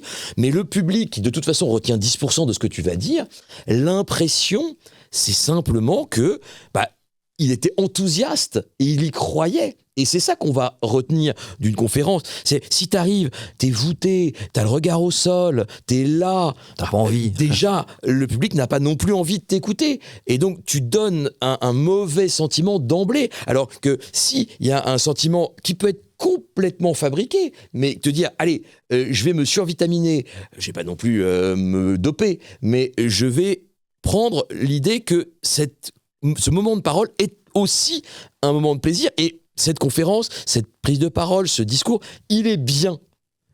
Eh bien, il va être bien. Voilà, parce que l'histoire, elle n'est pas drôle quand elle est drôle quand elle est bien racontée. J'adore, hein, je passe un très bon moment. Nous aussi. Ah oui. Ouais. Écoute, franchement. Surtout depuis que tu as pu tes Et feuilles. donc, si on a Ne l'intention nous mentons de pas, passer un tant bon que tu avais moment- tes feuilles, c'était pas terrible. Non. Mais là, Tu maintenant... nous mettais une pression. Ah ouais? Tout à l'heure, tu as abordé le charisme. Ouais. Tu as sorti une définition qui est la tienne. Pour moi, c'est quand je pense à quelqu'un de charismatique, je trouve que je vois des gens qui sont sûrs d'eux. Ok. Alors, c'est difficile la confiance en soi. Parce que si tu es trop sûr de toi, tu peux paraître comme arrogant assez vite. On en connaît, on voit des hommes politiques qui sont trop sûrs d'eux et qui nous agacent parce qu'ils sont arrogants. Mais si tu n'es pas assez sûr de toi, ça va aussi se sentir. C'est-à-dire que tu vas manquer de conviction et de force d'impact parce que tu peux être amené à douter. Et d'ailleurs, je pense que le charisme, le doute pour moi fait partie du charisme et de la préparation en amont d'une prise de parole en public ou d'une conférence ou d'une négociation. Donc pour toi, c'est purement quelque chose, c'est pas inné. On a peut-être des facteurs innés, mais personnellement, je ne les perçois pas. Je te vois faire Les un gros vaguement. nom. Ah bon? Tu m'as vu bouger? Et j'ai dit souvent aussi cette phrase, c'est qu'on ne naît pas charismatique. Et on apprend à communiquer avec justesse et de manière à pouvoir dire, ben voilà, c'est un bon communicant. J'aime pas trop ce mot charismatique, mais c'est d'avoir la justesse, Ok. de pouvoir, avec tous les ingrédients dont tu disposes sur toi, savoir comme une recette de cuisine, les agrémenter avec harmonie pour faire le plus beau plat. Et ça s'apprend. Je suis le plus bel exemple. Quand j'étais jeune, j'étais un peu mise à l'écart de par quelques kilos de trop. Ok. Et le regard des autres te détruit. Et aujourd'hui, je fais des conférences, je peux me retrouver devant beaucoup de personnes. Et j'ai cette folie, ce plaisir de pouvoir m'amuser à pouvoir transmettre un message et partager. C'est ça les bases d'une bonne communication. Donc, on ne naît pas charismatique, on s'imprègne, on se nourrit. Par rapport à ce qu'on disait tout à l'heure, je dis souvent aux gens, quand tu regardes une vidéo, un film, n'importe qui, n'importe quoi, et tu dis, tiens, lui, j'adore. Donc, c'est pas chercher quelqu'un à t'inspirer, c'est de dire, lui, il dégage une émotion. Pourquoi j'aime? Et c'est de se dire comment je pourrais l'intégrer pour moi-même avoir mon personnage. Et peut-être juste un mot pour revenir sur la question précédente. Il y a quelque chose que je dis aussi, c'est quand ça se passe mal, ça sert à rien de faire comme si ça se passait bien. Si ça se passe mal pour vous, ça va très vite se voir pour les autres. Donc, c'est comme le silence qui disparaît quand on le nomme. La peur aussi peut disparaître quand on la nomme, ou si ça se passe mal, tout le monde le voit. C'est pas la peine de mettre son mouchoir par-dessus. En réalité, si vous êtes paumé, si vous êtes submergé, tout le monde le voit. Donc, si vous le ressentez, tout le monde le sait. Et il faut le dire. Le parachute, c'est allez, c'est pas clair. Je sais que c'est pas clair. Je suis complètement perdu. Je vais reprendre. Et là, vous vous remettez en connexion avec tout le monde parce que sinon vous êtes en décalage. Si ça se passe mal et que vous faites comme si ça se passait bien, tout le public sait que ça se passe mal et vous faites comme si tout se passait bien. Et là, vous créez un décalage et on se dit, on voit bien qu'il est perdu, il n'est pas à l'aise, il bafouille, il est dans ses slides, s'il a fait des slides complètement paumés. Donc, il faut se reconnecter en disant, ok, je sais que c'est pas très clair. Et ça m'est arrivé une fois à l'audience. En fait, je me suis aperçu, je parlais de 2 techniques d'enquête différentes, qui sont la géolocalisation et la vidéosurveillance. La géolocalisation, c'est quand on met une balise sur une voiture pour la suivre, et la vidéosurveillance, c'est quand on met des caméras dans l'espace public pour surveiller les gens. Ce sont 2 techniques d'enquête. Et je me suis aperçu au bout de 10 minutes de plaidoirie que ça faisait 10 minutes que j'employais un mot pour l'autre. Bon, sur le moment, j'avais pas ce petit tiers qui t'écoute, tu sais, parfois, t'as un petit gendarme de la voix extérieure qui te dit, voilà, je l'ai pas eu sur le moment, et je me suis pas écouté moi, parce que j'étais dans la spontanéité de la démonstration, et que, en réalité, c'était pas très grave, au fond, que ce soit un mot pour un autre. C'est juste que c'était pas le mot applicable au cas. Mais sur la question de droit, les 2 marchaient à peu près de la même façon. Et là, je m'en suis aperçu, je me suis dit, écoutez, ça fait 10 minutes que je vous parle de géolocalisation, alors qu'en réalité, je veux vous parler de vidéosurveillance. Je suis absolument confus. Je vous demande de rembobiner mentalement ce que je viens de vous dire en remplaçant un mot pour l'autre. Mais au moment où je m'en aperçois, je ne peux pas faire comme si ça n'existait pas, parce qu'à ce moment-là, ils se disent eux-mêmes, dis donc, Maître Perrier, vous avez vu, il confond géolocalisation et vidéosurveillance. Donc, il faut que je le dise.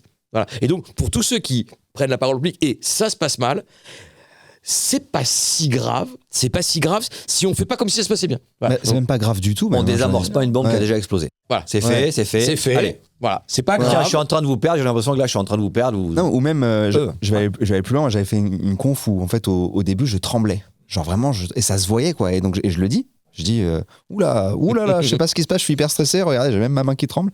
Ok, pardon. Et j'ai repris, et donc en fait, le fait d'en parler. Tu une connexion. Tu crées la connexion. Parce qu'ils ils ont conscience que tu as peur. Et ils se disent, mais à sa place, j'aurais peur, évidemment. Ouais, et c'est pas grave. Ouais. Vraiment, c'est pas grave. Et c'est parti du principe que le public est toujours bienveillant. Ouais. Il n'est pas là pour te juger, parce que notre degré d'exigence nous amène à penser que le public va nous juger de par une erreur, alors que non, il a juste à écouter la belle histoire que tu as à lui raconter. Donc racontons-lui une belle histoire. Est-ce qu'on peut convaincre sans être charismatique ou pas ? Est-ce que c'est une condition nécessaire ? Est-ce que la personne en face te reconnaît comme crédible et légitime ? En fait, c'est la question qu'on se pose. Donc quand on commence une négo, est-ce que la personne avec laquelle je vais négocier me considère comme crédible et légitime pour être en négociation ? Le charisme est un des éléments. Si je suis pas crédible ni légitime, c'est-à-dire que ma négociation, elle est perdue d'avance, ou c'est-à-dire qu'il faut que j'amène plus d'arguments ? Pourquoi je t'écouterais si je ne considère pas que tes arguments sont solides, si je ne considère pas que ta place est légitime, si je ne considère pas que tu as l'autorité pour prendre les décisions que tu me dis que tu peux prendre. Donc il n'y a même pas de négociation en fait. En fait, c'est l'autre qui te donne le pouvoir de négocier. C'est l'autre qui te rend crédible et convaincant. S'il ne te reconnaît pas, ça ne marche pas. Je me rappelle avoir accompagné une négociation sociale avec les dockers de Marseille et un représentant du patronat des sons pour mener la négociation. Les dockers ne l'ont jamais écouté, parce qu'ils ne l'ont jamais considéré comme crédible et légitime. Donc il avait des arguments, il avait une posture, il avait plein de choses, mais il n'a pas été dans la relation, les autres ne l'ont pas retenu. Donc on a 4 as dans la main quand on commence une négociation. Le pouvoir institutionnel, ton institution t'envoie, tu as un mandat pour décider. Ton pouvoir de compétence, dans la situation tu sais faire quelque chose. Ton pouvoir relationnel, tu sais créer le lien et la connexion. Et ton pouvoir personnel, qui est lié notamment au charisme, à la confiance que tu peux exercer. Mais par exemple, tiens, l'âge. Ma première négociation dans le privé, j'avais 32 ans. Je mène une négociation sur un kidnapping avec un patron d'un groupe du CAC 40 qui me reçoit, un de ses collaborateurs est kidnappé. Et je me retrouve face à lui. Et il me regarde, il me dit, vous n'êtes pas trop jeune pour faire ce job ? J'ai un pouvoir institutionnel. Je suis un ancien officier du RAID, j'ai fait quelques dizaines de kidnappings. J'ai un pouvoir de compétence, je sais faire. Mais mon âge, rien que mon âge, m'a discrédité dans le regard de ce patron-là. Et donc, soit j'argumente, je dis mais non, mais j'ai de l'expérience, mais je sais faire, j'en ai fait plein. Soit je le retourne et moi j'utilise le questionnement pour le retourner. J'ai une petite technique des 3 questions. Une question affirmée qui provoque un oui sur notre objectif collectif, pourquoi on est là. Une question ouverte d'investigation, je l'amène à me donner des infos. Et une 3e question d'engagement qui provoque un oui. Vous n'êtes pas trop jeune pour faire ce job ? Première question d'engagement, de confirmation qui provoque un oui. Vous avez un collaborateur kidnappé, vous souhaitez qu'on le ramène chez lui, c'est ça ? Évidemment qu'il me dit oui. Question d'investigation, seconde question. Quel âge faudrait-il d'après vous pour faire mon job? Et bien sûr, il ne sait pas quoi répondre. Troisième question d'engagement. Si je vous montre que j'ai l'expertise et l'expérience pour gérer ce type d'affaires, vous êtes d'accord pour qu'on travaille ensemble? Évidemment qu'il a dit oui. S'il m'avait dit non, je reboucle sur la première question. Donc vous ne souhaitez pas ramener votre collaborateur chez lui? Ah, mais j'ai pas dit ça. Question alternative. Qu'est-ce qui est le plus important pour vous? La compétence ou l'âge? La compétence. Question ouverte. Qu'est-ce qu'il faut que je vous prouve pour montrer que je suis compétent? Je lui demande à lui de m'amener des éléments. Donc tu peux te faire discréditer par un élément qui n'est pas sous ton contrôle, ton âge par exemple, mais tu peux le retourner si par le questionnement, tu arrives à lui montrer que sa question n'est pas forcément, même si elle est compréhensible, elle n'est pas forcément adaptée à la J'espère situation. ne jamais négocier avec toi. Alors, pour rebondir sur ce que dit Laurent, nous les avocats, on a effectivement un problème avec l'âge. Parce que, pardon, hein, le métier ne s'apprend qu'avavec la pratique. On peut avoir fait toutes les bonnes Comme en études, négociation, etc. absolument. Un bon avocat, c'est un avocat vieux. Je suis désolé, hein. Il y a des jeunes avocats qui sont très bien, évidemment. Je ne vais pas dire ça. J'ai beaucoup d'affection pour les plus jeunes et j'aimerais être eux. Mais la vérité, c'est que les clients, ils font confiance à des cheveux blancs. Au moment où Éric Dupond-Moretti est apparu dans le paysage, on a vu plein de jeunes avocats qui avaient 25 ans, 30 ans, et qui ont fait Dupond-Moretti.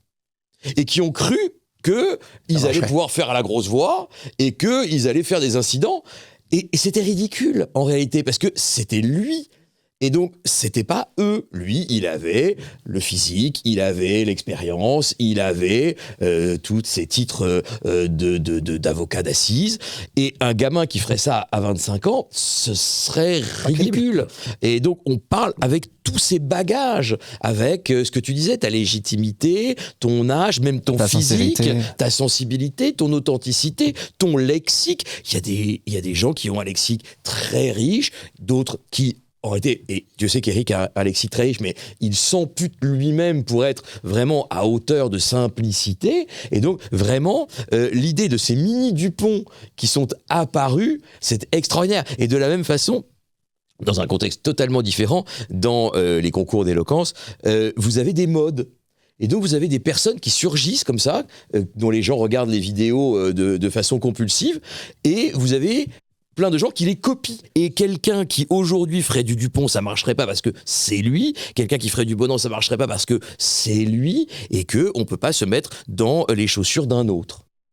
C'est intéressant sur le choix des mots qu'on utilise. On n'utilise pas le stock verbal qu'on a nous, on utilise le stock verbal de la personne à qui on s'adresse. Si tu emploies des mots que la personne n'a pas dans son propre stock verbal, elle peut pas comprendre ce que tu vas dire. Ça paraît tout bête, mais se mettre au niveau de l'auditoire, comme tu le disais pour Éric Dupond-Moretti, c'est une évidence qu'il n'est pas pour beaucoup de gens, parce que certains s'imaginent qu'en donnant du jargon, des mots compliqués, eh bien ils vont gagner en légitimité, en crédibilité. Sauf qu'en face, ils sont pas entendus, puisque les gens comprennent pas ce qu'ils disent. Ouais, c'est un peu ce qu'on disait sur s'assurer en communication que l'autre reçoit le message. On parle des biais ou est-ce Non, qu'on... pas celle-là, non. Non, ok, pas les biais. Non, ce que tu veux. Vas-y, bien sûr. Parce j'avais aussi une petite question sur la première impression. Ah, l'effet de halo, qui est un biais cognitif. Ouais, alors ça effectivement, c'est dans les biais. J'avais identifié Et t'en parlais par rapport à la synergo et l'intuition. Ok, vas-y. D'accord. Ben voilà, c'était super. Merci beaucoup. Franchement, Véronique, c'est c'était très intéressant. éblouissant. C'est vrai Ah ouais, Ah t'as ouais. été vraiment... Je vous remercie, T'as les une autre gars. question clair, c'était vraiment Limpide, précis. court, Ouais. mais efficace. Ouais. En synergologie, quand je dis que je suis expert dans le décryptage de langage corporel, on me dit « Non, mais moi, tu sais, ça fait 25 ans que je suis avocat et j'appelle ça l'intuition. » Je dis « Super ». Et donc, quand je me retrouve devant une salle de 150, 200, 300 personnes et que je dis « Qui est intuitif dans ma salle ?», je ne dépasse jamais les 50%. Et donc, du coup, je redemande au public de tous lever la main. Pourquoi ? Parce que nous sommes tous intuitifs. C'est le fonctionnement de notre cerveau. Comment fonctionne le cerveau ? Imaginons, hier j'étais à une soirée et puis rentre Caroline, une personne charmante, souriante, charismatique, et je me dis tiens, elle est sympa. Et puis au fil de la soirée, je suis en train de discuter avec un groupe de personnes et j'entends derrière moi un autre groupe qui dit qu'il y a 3-4 personnes qui ont fait un gros don pour une association et j'entends le mot de Caroline. Que va faire mon cerveau ? Mon cerveau, il l'avait capté comme quelqu'un de séduisant et de sympathique. Et mon cerveau se dit « Ah, c'est marrant, mais Caroline, en plus, elle est généreuse. » Sauf que là, tu vois, il me manque une partie. Eh bien, cette partie, mon cerveau va la combler par l'interprétation, la transformation en disant Caroline, elle est séduisante, sympathique et c'est une bonne donatrice. Et donc cette première impression que j'ai ancrée en rencontrant Caroline, c'est pour ça que quand tu as ouvert la porte, j'avais un grand sourire et j'ai eu un bel ancrage dans le sol pour te dire bonjour. Moi aussi un peu, non? J'ai essayé. Pareil. Ah, ça me fait Cette plaisir. première impression, elle est hyper importante, qu'elle soit positive ou négative. Parce qu'elle va nourrir l'interprétation des autres éléments et elle va nourrir ce biais cognitif qui est l'effet de halo. Ok. À partir du moment où tu as trouvé quelqu'un de sympa dès le départ, ton cerveau, Donc, avec comment on fait? l'intuition, C'est le sourire? l'interprétation. C'est quoi les C'est- conseils que tu peux me donner là-dessus? c'est la première impression. La première impression, il faut qu'elle soit la plus sympathique possible. Donc, c'est d'avoir déjà un bel ancrage, de savoir regarder les gens dans les yeux, et puis de pouvoir travailler cette voix et de dire bonjour.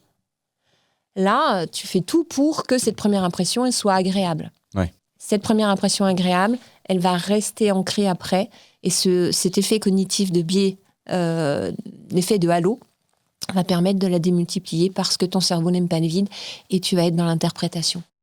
Il y a une application judiciaire de l'effet de halo. Donc l'effet de halo, effectivement, c'est d'attribuer à une personne une qualité parce que un détail chez elle atteste de cette qualité. Eh bien, sachez que si vous avez des lunettes, vous êtes moins condamné que si vous n'en avez pas. Parce que Comme par hasard, tu as des lunettes. Tiens. Et moi aussi. Et vous n'en avez pas. Tiens, et nous n'en avons pas. Comme par hasard. Bizarre, ça. Et on est chacun d'un côté de la table. Comme par C'est hasard. vrai. Oui. Voilà. Et, Et il n'y a pas de hasard. Et Non. il n'y a pas de hasard, il n'y a que du halo. Et en réalité, on attribue à la lunette de la crédibilité, du De sérieux, l'intelligence. de l'intelligence. Et donc, socialement, c'est une représentation que l'on se fait des gens qui portent des lunettes. Et ça a un impact sur les décisions. Il y a eu des études, je ne vous dis pas ça comme ça, out of the blue. Il y a eu des études qui ont montré que la même personne portant des lunettes ou ne portant pas de lunettes est plus ou moins condamnée. Et sur le démarrage, c'est assez fascinant, je trouve. Il y a une étude que j'ai déjà citée ailleurs, mais que je recite pour nous, qui montre que c'est une étude qui a été faite par l'Université des sciences aux États-Unis en 2019, qui a été publiée dans des revues très sérieuses et qui montre que lorsque une personne s'adresse à un nouvel interlocuteur qui donc ne la connaît pas, eh bien cet interlocuteur se fait une idée de la personne au bout de 7 mots. C'est-à-dire qu'au bout de 7 mots, la personne est déjà classée dans une catégorie socio-professionnelle, avec une marge d'erreur inférieure au hasard. C'est-à-dire qu'au bout de 7 mots, tu sais déjà un peu ce que la personne fait comme métier, quel type de métier, quel type d'études elle a pu faire. Et donc, les 7 premiers mots sont déterminants. C'est ce qu'on appelle en rhétorique l'exorde. L'exorde, c'est le démarrage du discours. Les anciens disaient que c'était la captation de bienveillance, c'est-à-dire que dans les premiers moments, que ce soit physiquement, par le regard, par la voix ou par les premiers mots, tu vas essayer de capter à la fois l'attention de celui que tu veux convaincre et sa bienveillance. Évidemment, si tu l'insultes, tu vas capter son attention, mais pas sa bienveillance. Et donc, cette captation de bienveillance, elle peut se faire de 1000 façons. Il y a des figures de style même qui sont dédiées à ça. Il y a la fameuse figure de style du cleuasme. Le cleuasme, c'est se rabaisser soi-même pour flatter un peu l'auditoire. Je suis vraiment très heureux parce que, vous savez, moi je suis un modeste praticien de la parole, mais je n'ai pas C'est un honneur d'être l'expertise là, de vous. Tu vois, Simone Veil, par exemple, quand elle parle de l'IVG à l'Assemblée nationale, elle dit si je me présente devant vous, femme et non parlementaire, c'est avec la lourde conscience de la mission. Et donc, il y a ça, mais il y en a plein d'autres. Il y a évidemment une anecdote, il y a évidemment un chiffre. 30% des Français pensent que. Une interpellation. Avez-vous déjà? Saviez-vous que?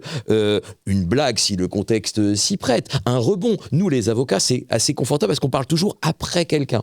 Et donc, on va dire, voilà, monsieur le procureur vient de réclamer une peine de 15 ans de prison, elle est évidemment totalement disproportionnée et vous êtes face au risque d'une erreur judiciaire. Donc, si tu rebondis, ça t'offre la possibilité aussi d'un élan, un peu comme au judo, tu sais, où tu vas prendre la force de l'autre pour rebondir. Donc, t'as 1000 façons de démarrer, mais c'est vrai que c'est absolument décisif. Tu sais, il y a une étude qui a été faite aussi sur les vidéos YouTube.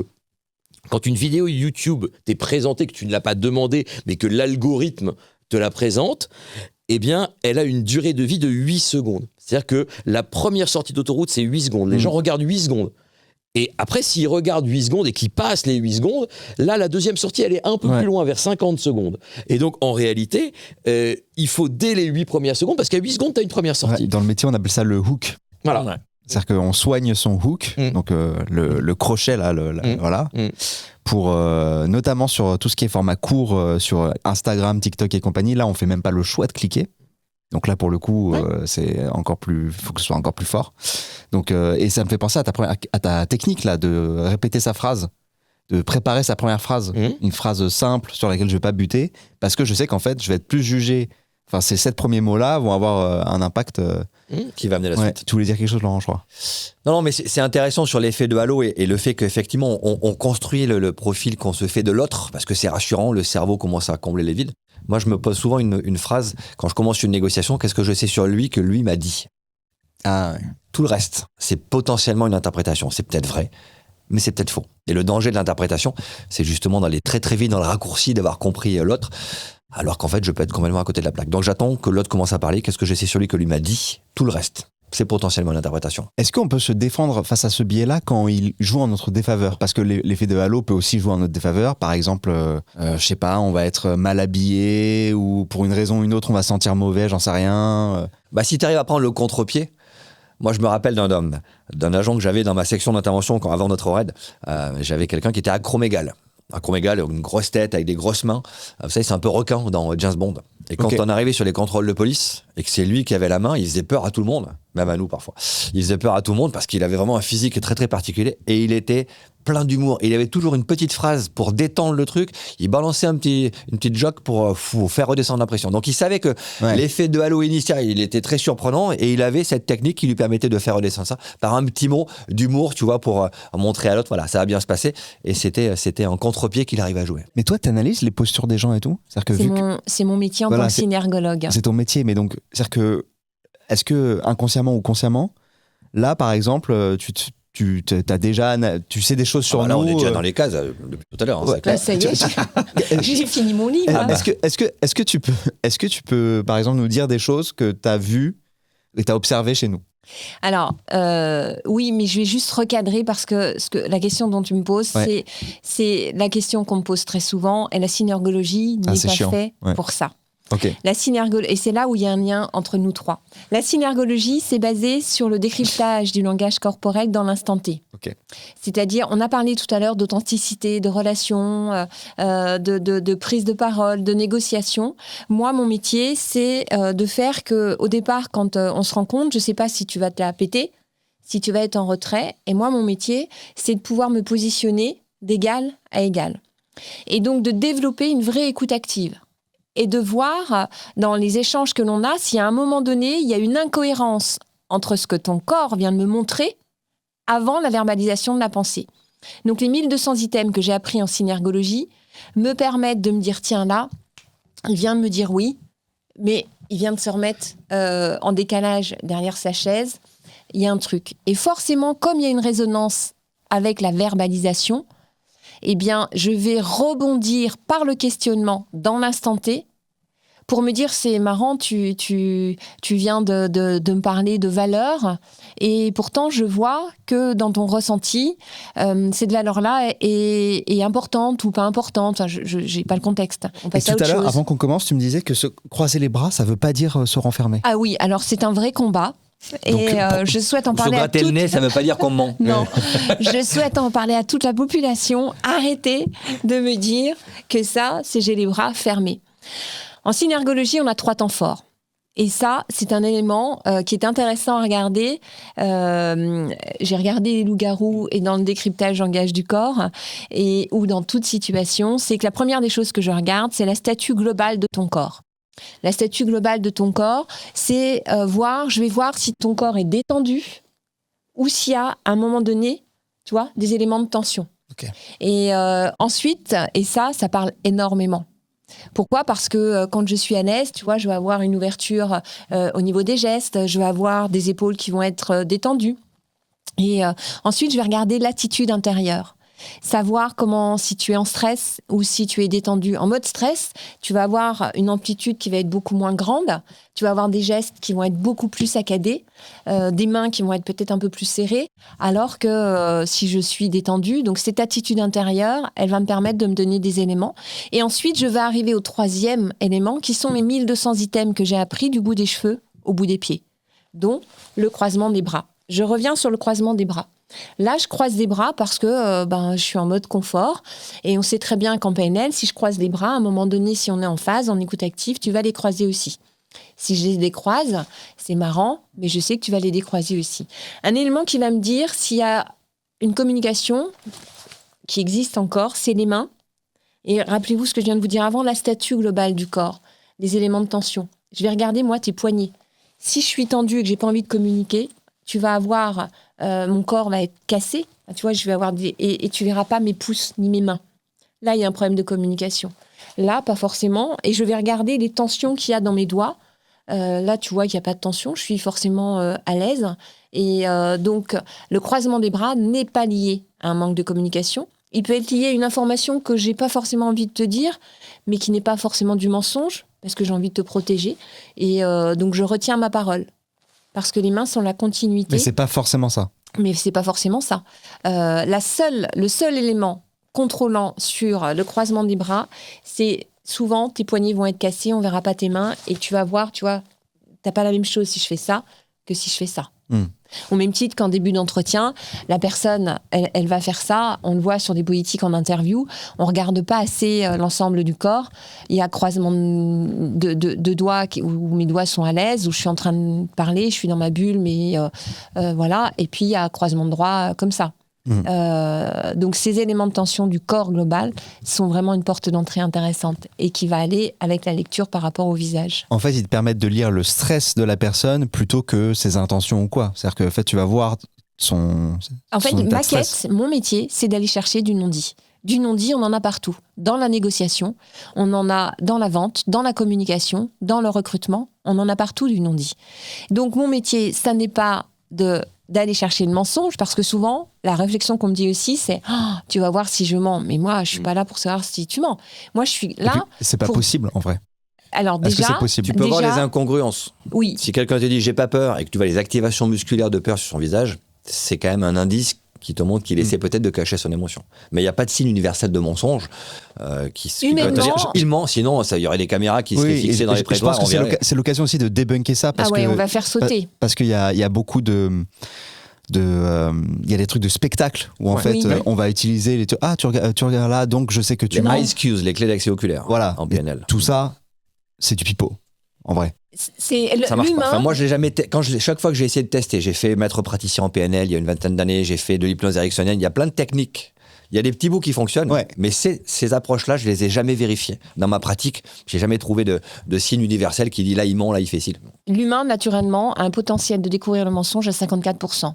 Par l'intuition, l'élément dont on a parlé juste avant. Ouais. C'est pour ça que j'en parle, l'intuition, et je la travaille.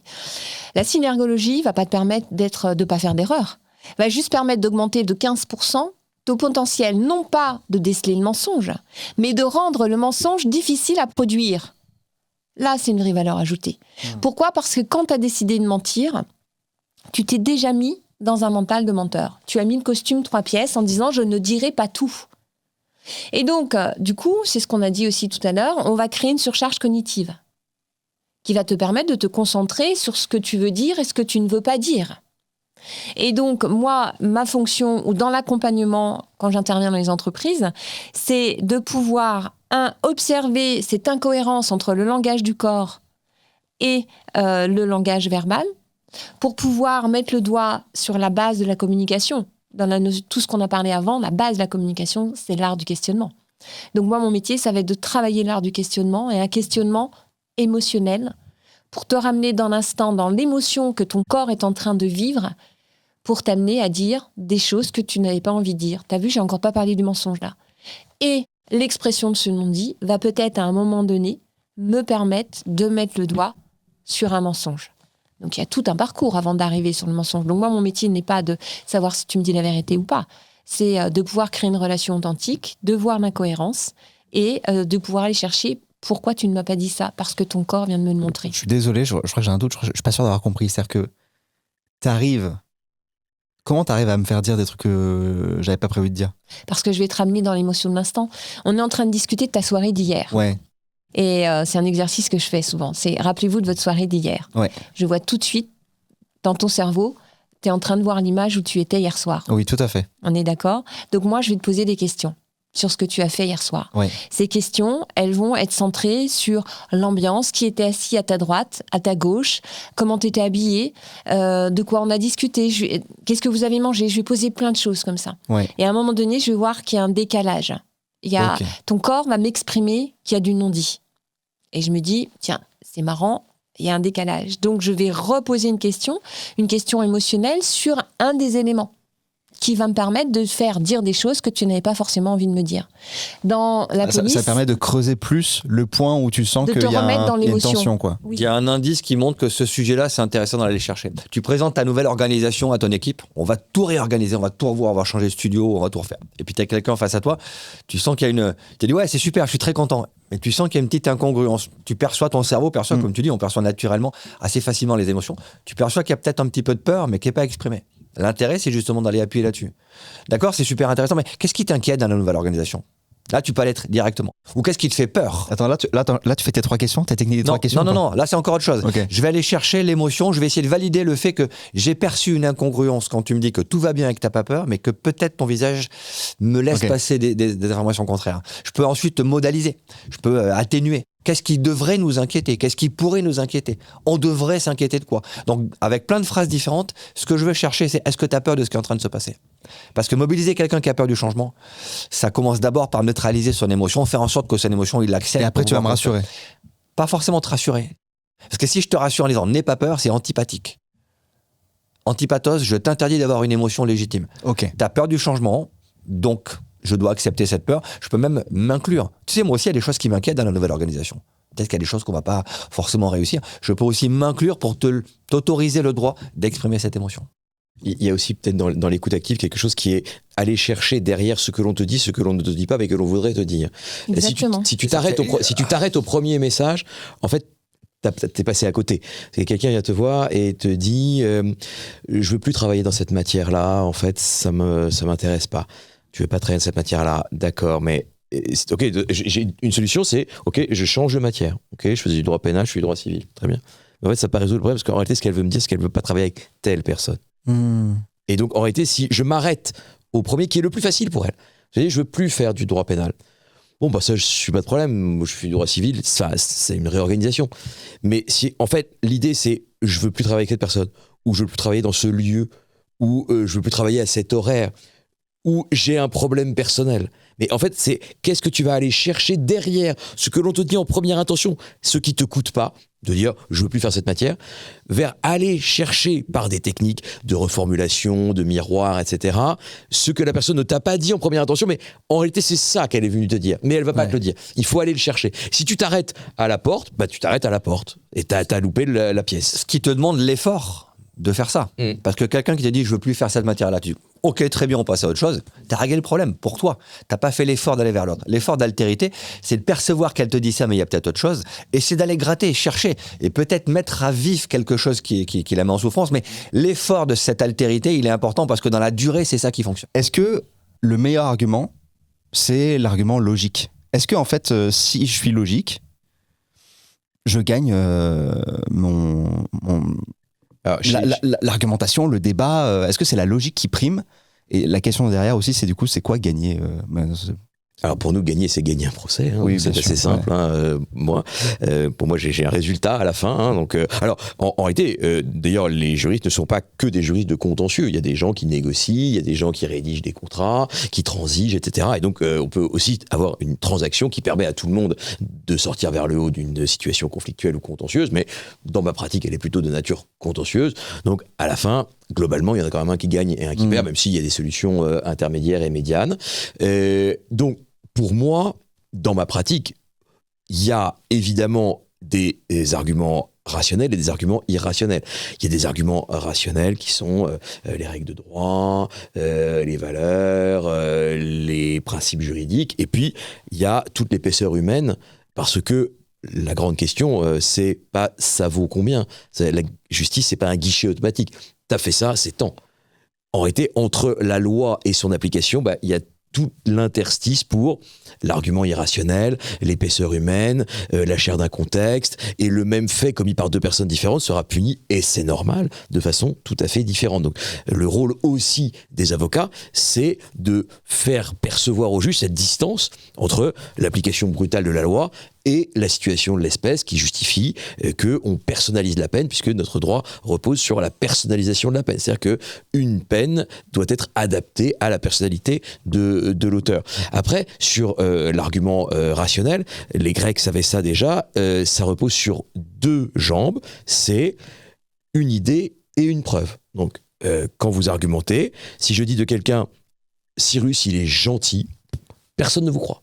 Mais si je dis Cyrus il est gentil, la preuve ce matin il a permis à chacun d'être bien à l'aise, il a commencé par nous permettre à chacun de bien nous connaître pour que ce soit fluide entre nous, là j'ai un exemple qui me prouve que tu es gentil. Donc en réalité, si je dis Cyrus il est gentil, c'est pas un argument, c'est une opinion. Et ça, je peux la partager ou ne pas la partager. Donc vraiment, toujours une idée et une preuve. Quand on parle de logique et d'arguments logiques, il faut aussi regarder la rationalité de l'autre. C'est-à-dire qu'on peut être avec des demandes qui sont dans une logique, mais pas acceptables dans une autre. Je te donne un exemple. On a certains syndicats en France qui demandent à travailler 30 heures par semaine, en étant payés 35 heures par leur entreprise, dans une entreprise qui doit être compétitive. Si tu le regardes avec un prisme économique, ça ne marche pas. La logique de l'argument ne fonctionne pas. On ne peut pas être compétitif aujourd'hui en étant payé 35 heures, en faisant que 30 heures, ça ne fonctionne pas. Si tu le regardes avec une logique 100% sociale, ce qui est le cas de certains de ces syndicats, pour eux, c'est tout à fait entendable. On doit pouvoir travailler 30 heures en étant payé 35. Donc là, les demandes irréalistes qu'on a parfois en négociation, elles sont à regarder dans le regard de l'autre. C'est pas réaliste pour moi, dans ma logique à moi, mais est-ce que c'est réaliste pour lui ? Et s'il n'est pas prêt à accepter ma propre logique, on ne s'entendra pas. Cet argument ne fonctionnera pas. Mais je me dis, des fois, tu négocies avec des gens qui ont une absence de logique. Ils ont leur logique. Ok. Ils ont leur logique. Essayez de comprendre leur mode de fonctionnement. Par exemple, un schizophrène, quelqu'un qui est délirant. Tu ne rentres pas dans son délire. C'était délirant que je cherchais. Voilà. Tu rentres pas dans son délire parce que sinon tu l'accrédites. Quand j'ai fait ma formation au FBI, il y avait un exercice très simple. Il y avait un négociateur du FBI qui jouait le rôle d'un schizophrène qui voulait se jeter du haut d'un hôtel et tu devais le ramener à la raison. Et il avait un casque avec du papier alu. Il s'était fait un casque en papier alu. Et il te dit, si tu veux parler avec moi, tu te fais un casque en papier alu parce que la CIA lit dans mon cerveau. Si tu prenais le papier alu pour te faire un casque, t'avais perdu. Parce que si tu fais ça, tu accrédites sa logique et donc tu accrédites qu'il est bien écouté par la CIA. Donc tu dois ouvrir la porte du délire, discuter, poser des questions, regarder mais jamais mettre le pied dedans. Donc sa logique est différente de la mienne, mais c'est sa logique. Pour lui, tout ce qu'il me dit est tout à fait logique à expliquer. Mais donc fallait dire quoi par exemple dans ce cas-là ? Tu dis d'accord, qu'est-ce qui te fait penser que la CIA t'écoute ? J'entends des voix et je sais que c'est la CIA. D'accord ? Donc tu es certain que c'est la CIA, c'est ça ? Oui, je suis sûr que c'est la CIA. Mais tu as déjà eu des relations avec la CIA ? Non, ça m'est jamais arrivé. D'accord.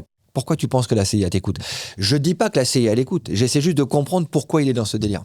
La porte est ouverte, je regarde dedans, j'interroge, mais je n'accrédite pas ce que la personne me dit. Oui, tu as raison, la CIA t'écoute. Si je dis ça, c'est fini. Il descendra pas.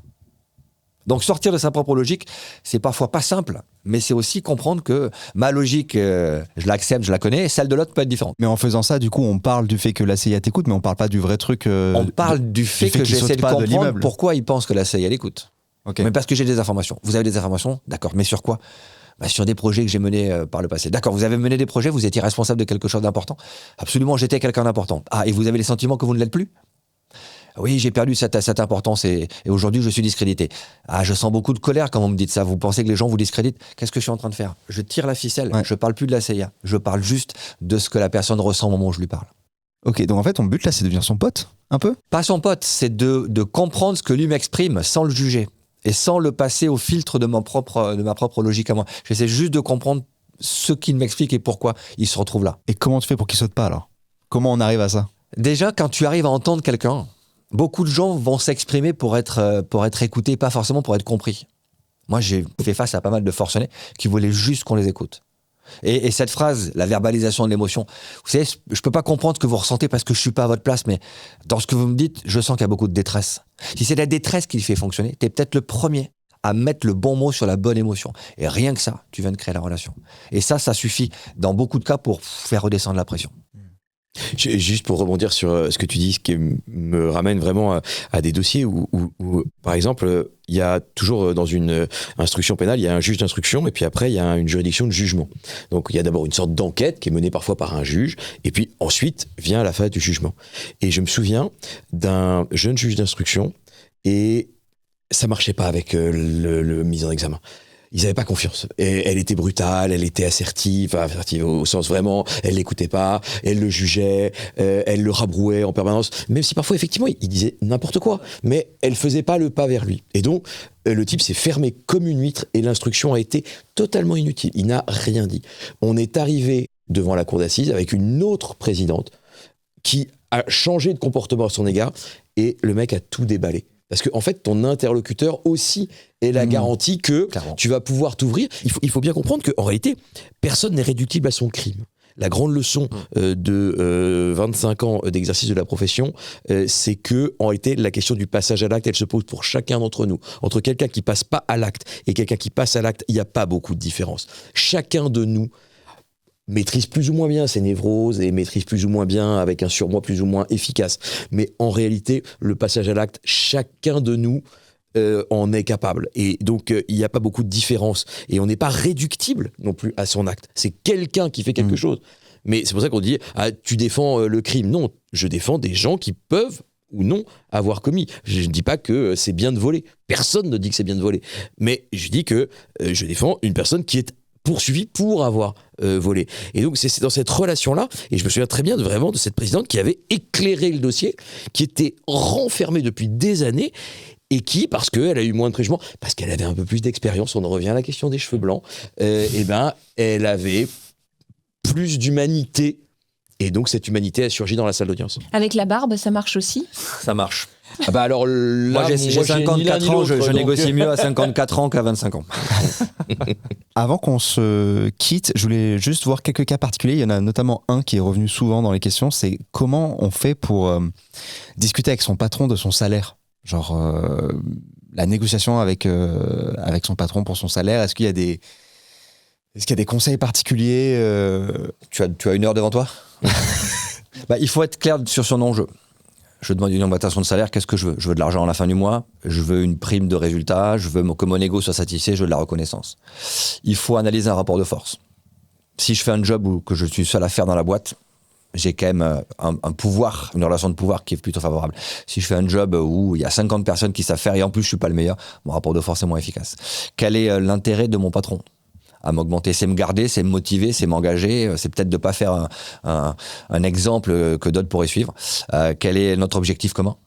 À quoi ça sert qu'on puisse discuter ensemble et qu'on trouve un accord? Donc, c'est quelques questions clés de préparation de négo qu'on est amené à se poser avant de commencer en négociation. On a un protocole qui s'appelle Hermione, avec 8 lettres. Le H, c'est la haute intensité, le E, c'est l'enjeu, le R, le rapport de force, le M, c'est le mandat, le I, c'est l'intérêt, et le O, c'est l'objectif commun. La négociation, c'est le N, c'est la 7e lettre du protocole. Ça veut dire que tout en temps de préparation, ce qu'on a dit depuis le début, bien se préparer avant, c'est ce qui permet d'être efficace pendant. Okay. Et d'être agile. Okay. Avec peut-être aussi une dernière chose, c'est choisir le moment où. Exact. On ne négocie pas son salaire à n'importe quel moment. Si on va voir son patron, il faut le voir à un moment où on estime qu'on est en bonne situation de. Au repas de Noël, par exemple. Ça me semble être une super idée. Mais notamment l'influence ou la manipulation. Tu manipules pas en utilisant le bluff, par exemple. Si tu dis à ton patron, soit vous m'augmentez, soit je m'en vais, et que tu dis, non, je vous augmente pas, il faut être prêt à partir. Okay. Parce que si tu as bluffé et que tu peux pas perdre, tu as perdu. Donc il faut pas se lancer dans de la manipulation en pensant que ça va tordre le bras de ton patron. N'utilisez pas des pratiques non éthiques, le coup de bluff ou la menace. Si vous n'êtes pas prêt à aller jusqu'au bout, faut pas le faire. Vous avez une liste comme ça de toutes les procédés et arguments. Donc là, tu as cité le bluff, on peut parler de la menace. Est-ce qu'il y a des listes comme ça de tous les procédés? Moi, j'ai les pratiques. On a listé les pratiques non éthiques.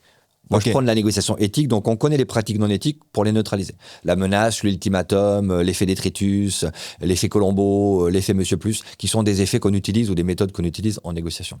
Mais je sais qu'en rhétorique, notamment, il y a tout un tas de... Mais tu peux faire un ultimatum éthique. C'est-à-dire que c'est une menace, l'ultimatum. Non, mais dans le sens où si c'est vraiment ce que tu penses, si c'est vraiment genre, écoute... Ouais, mais ça reste une menace. Est-ce que la menace est éthique? Non, mais des fois, tu peux pas faire autrement. C'est-à-dire que si tu Bah, dis clairement, si écoute, l'enjeu ça, c'est un que point bloquant pour moi. Bah, si l'enjeu que tu préserves est supérieur à la valeur que tu contrains en faisant l'ultimatum, tu peux l'accepter. Mais si tu fais un ultimatum sur quelque chose qui ne mérite pas de le faire, ça reste une pratique non éthique. Ok. Après, il faut travailler l'affirmation et pour être naturellement convaincant. Donc, le conseil, c'est je vais demander de prendre une feuille et un crayon et de pouvoir clarifier tes attentes, tes objectifs et de travailler sur des éléments factuels. C'est pas, il y a beaucoup de temps que je travaille dans l'entreprise. Je suis présente dans l'entreprise depuis 5 ans. Tu vois la différence ? Ouais. Pourquoi ? Parce qu'en utilisant ces éléments factuels, tu ne laisses pas la place à l'interprétation. Bah, d'où le Et- sofa. D'où le sofa. Ouais. Le sofa, on ne peut négocier que sur un sofa. Une fois que le socle des informations initiales est accepté, à partir de là, on négocie. Et ça doit être factuel, objectif et accepté Et par c'est nous. des techniques de communication non violente aussi, tout ça. C'est-à-dire que en communication non violente, on s'interdit il faut qu'on soit le plus précis possible. On interdit les jamais, les toujours, ce genre de choses, quoi. C'est Technique non difficile violente. d'interdire parce que Oui. des fois ça sort, mais Mais on essaye. quoi. on essaie de pas le mettre. On tend à. Ouais. Voilà. Et non violente. Et pour moi, dans l'accompagnement, c'est développer une façon d'être. Parce qu'à partir du moment où tu développes une façon d'être qui est dans une démarche positive et qui a ce vocabulaire, eh bien, tu l'utilises tout le temps. Souvent, les gens me disent, alors moi, tu sais, je peux parler en public jusqu'à 10 personnes, mais à 11, je perds mes moyens. Et je dis, c'est génial. Et, On va faire des groupes de 10. Ouais. Donc, Et oui, on va faire l'irruption des de la groupes 11e 10. personne provoque chez toi une espèce de cataclysme émotionnel. Alors, je vais dire, non, on va travailler cette façon d'être. C'est pas une question de quantité. C'est une question de qui je suis et qui je veux être. Les avocats connaissent la typologie des arguments, hein, donc on a 4 catégories d'arguments. Ah ouais. Oui, chez nous, c'est vraiment, on a 4 façons d'aborder ou d'approcher un dossier. Soit il pose une question de droit, donc il y a une règle de droit dont l'interprétation pose difficulté. Évidemment, les 4 peuvent se combiner, bien sûr, mais il y a des arguments purement juridiques, il y a des arguments de fait, où on ne sait pas si s'est passé ceci ou cela, donc le dossier pose une question de fait. Il y a des dossiers qui mobilisent des valeurs. Donc l'injustice, la laïcité, l'égalité, donc on va en faire des grands, la fraternité, etc. Et l'émotion. Donc voilà, on sait très bien qu'il y a 4 entrées possibles dans un dossier. Est-ce que c'est un dossier qui mobilise une règle de droit où on va débattre de la portée de tel article ? Ou est-ce que c'est une situation de fait où on ne sait pas qui a fait quoi et donc on se demande si en fait, voilà, est-ce qu'il y a une valeur qui est en jeu, la liberté d'expression, jusqu'où, faire société, comment, etc. Et puis l'émotion, est-ce que on va pouvoir transmettre une sorte de pathos de cette personne qui a fait ça parce que ça s'explique par toute une série d'arguments liés à son histoire personnelle, à un contexte, etc. Donc voilà, on sait très bien qu'avec ces 4 modes d'entrée, on peut traiter la quasi-totalité de nos dossiers. Et il y a une hiérarchie entre Non, ces pas quatre-là du tout. Ok. Pas du tout. Merci beaucoup. Est-ce que vous avez envie de rajouter quelque chose, qu'il y a quelque chose dont vous n'avez pas parlé, vous avez envie d'en parler de particulier sur ce sujet ? Non. Je crois qu'on a dit beaucoup de choses. Ouais, on a dit beaucoup de choses. Merci beaucoup. Merci pour votre temps. Où est-ce qu'on peut vous retrouver, suivre ce que vous faites on va faire un petit tour comme ça. Moi, je suis beaucoup sur LinkedIn. Ok. Je trouve que ce réseau est intéressant parce qu'on peut donner beaucoup de fonds et partager assez largement. Ok. Tous les liens de toute façon seront en description. Tu viens de sortir un livre aussi, non ? J'ai sorti un livre sur la négociation avec les enfants. J'ai sorti 36 livres. Que tu m'as envoyé gentiment. Ouais, celui-là, Merci c'est sur la beaucoup. négo avec les enfants parce que j'ai 5 enfants et j'ai passé ma vie à négocier avec eux. Donc, je voulais écrire le livre dont j'aurais rêvé quand je suis devenu père, il y a 28 ans maintenant. Je me suis dit, si j'avais eu ce bouquin-là, j'aurais fait un peu moins de bêtises. Donc, ouais, négocier avec les enfants. Et c'est d'ailleurs, compliqué. dedans, t'expliques tout ce qui est sofa, t'expliques. Ouais, je vulgarise des techniques Ouais. de négociation pour que ce soit applicable à tout le monde et à tous les parents. Voilà, négocier avec vos enfants. La négociation éducative, c'est important parce qu'on montre aux enfants que c'est une bonne façon de gérer les conflits. Ça ne veut pas dire qu'on va tout négocier. Ça veut dire qu'il y a des sujets qui ne sont pas négociables. Mais ouais, ouvrir la porte à la négociation, ça en fera des adultes responsables. Merci beaucoup. Merci. Pareil, donc sur mon site, véroniquemillet.fr Ouais. et sur LinkedIn parce que ça donne de la visibilité, de la crédibilité et on voit que tu es en action. Donc, c'est ma porte d'entrée principale. Et j'écris mon livre qui sortira en 2026 Ok. sur la prise de parole en public et D'accord. avec des tonnes de conseils, des études, des recherches. Voilà. Si tu as Quelque chose déjà de la qualitatif. couverture, on la mettra quelque part. Alors, moi, Et- je l'ai, mais après, ça va dépendre de l'éditeur. Ouais. Mais j'ai déjà le titre qui s'appellera L'effet boomerang. Ok. Ah oui, Exactement. avec ton mime. Ouais, j'adore. Tu envoies une intention, tu récupères une émotion. C'est ça, bravo. Ah là là là là. Vous m'avez écouté sur Écoute ce active, point. écoute Ah, active. bravo. Alors, Et Bertrand moi, j'ai écrit quelques livres. En effet, le dernier, enfin le plus récent, est sorti au mois d'octobre dernier. Il s'appelle Les 25 discours de votre vie. Et Ok. c'est comment écrire les 25 discours que l'on fait nécessairement dans sa vie. Parce qu'on est tous appelés à être orateurs, qu'on soit candidat pour être délégué de classe, qu'on marie son fils, qu'on enterre son père, qu'on reçoive un collaborateur, qu'on se déclare ou qu'on rompe. On est tous amenés à un moment de nos vies à prendre la parole en public. Et tous les moments importants de nos vies sont des moments de parole. Parce que la parole, c'est quelque chose de rare et de précieux. Et donc, l'idée de ce livre, c'est à un moment, il faudra que vous preniez la parole, quel que soit par ailleurs votre goût pour cela. On va vous tendre un micro et vous devrez le prendre. Donc, ça s'appelle Les 25 discours de votre vie et c'est chez Lattès, donc il est paru en octobre À la place dernier. de ma tête, là, tout de suite. Voilà, donc mieux que Cyrus, le titre du livre. Et on me retrouve. Alors, j'ai pas une passion pour les réseaux. Je suis pas très familier ni de LinkedIn. Alors, je suis sur Instagram, donc vous pouvez me suivre sur Instagram. Vous pouvez aussi me suivre sur LinkedIn. J'alimente peu, mais si vous me suivez, peut-être que ça m'encouragera à alimenter davantage. Et surtout, moi, on me retrouve dans mes salles de cours parce que c'est au fond ça qui est ma vocation, au-delà des salles d'audience, bien sûr. Ça, je vous invite pas évidemment à. Enfin, vous pouvez toujours. On va quand même prendre ton numéro C'est généralement au cas où, on quelque sait chose que jamais. l'on ne choisit pas.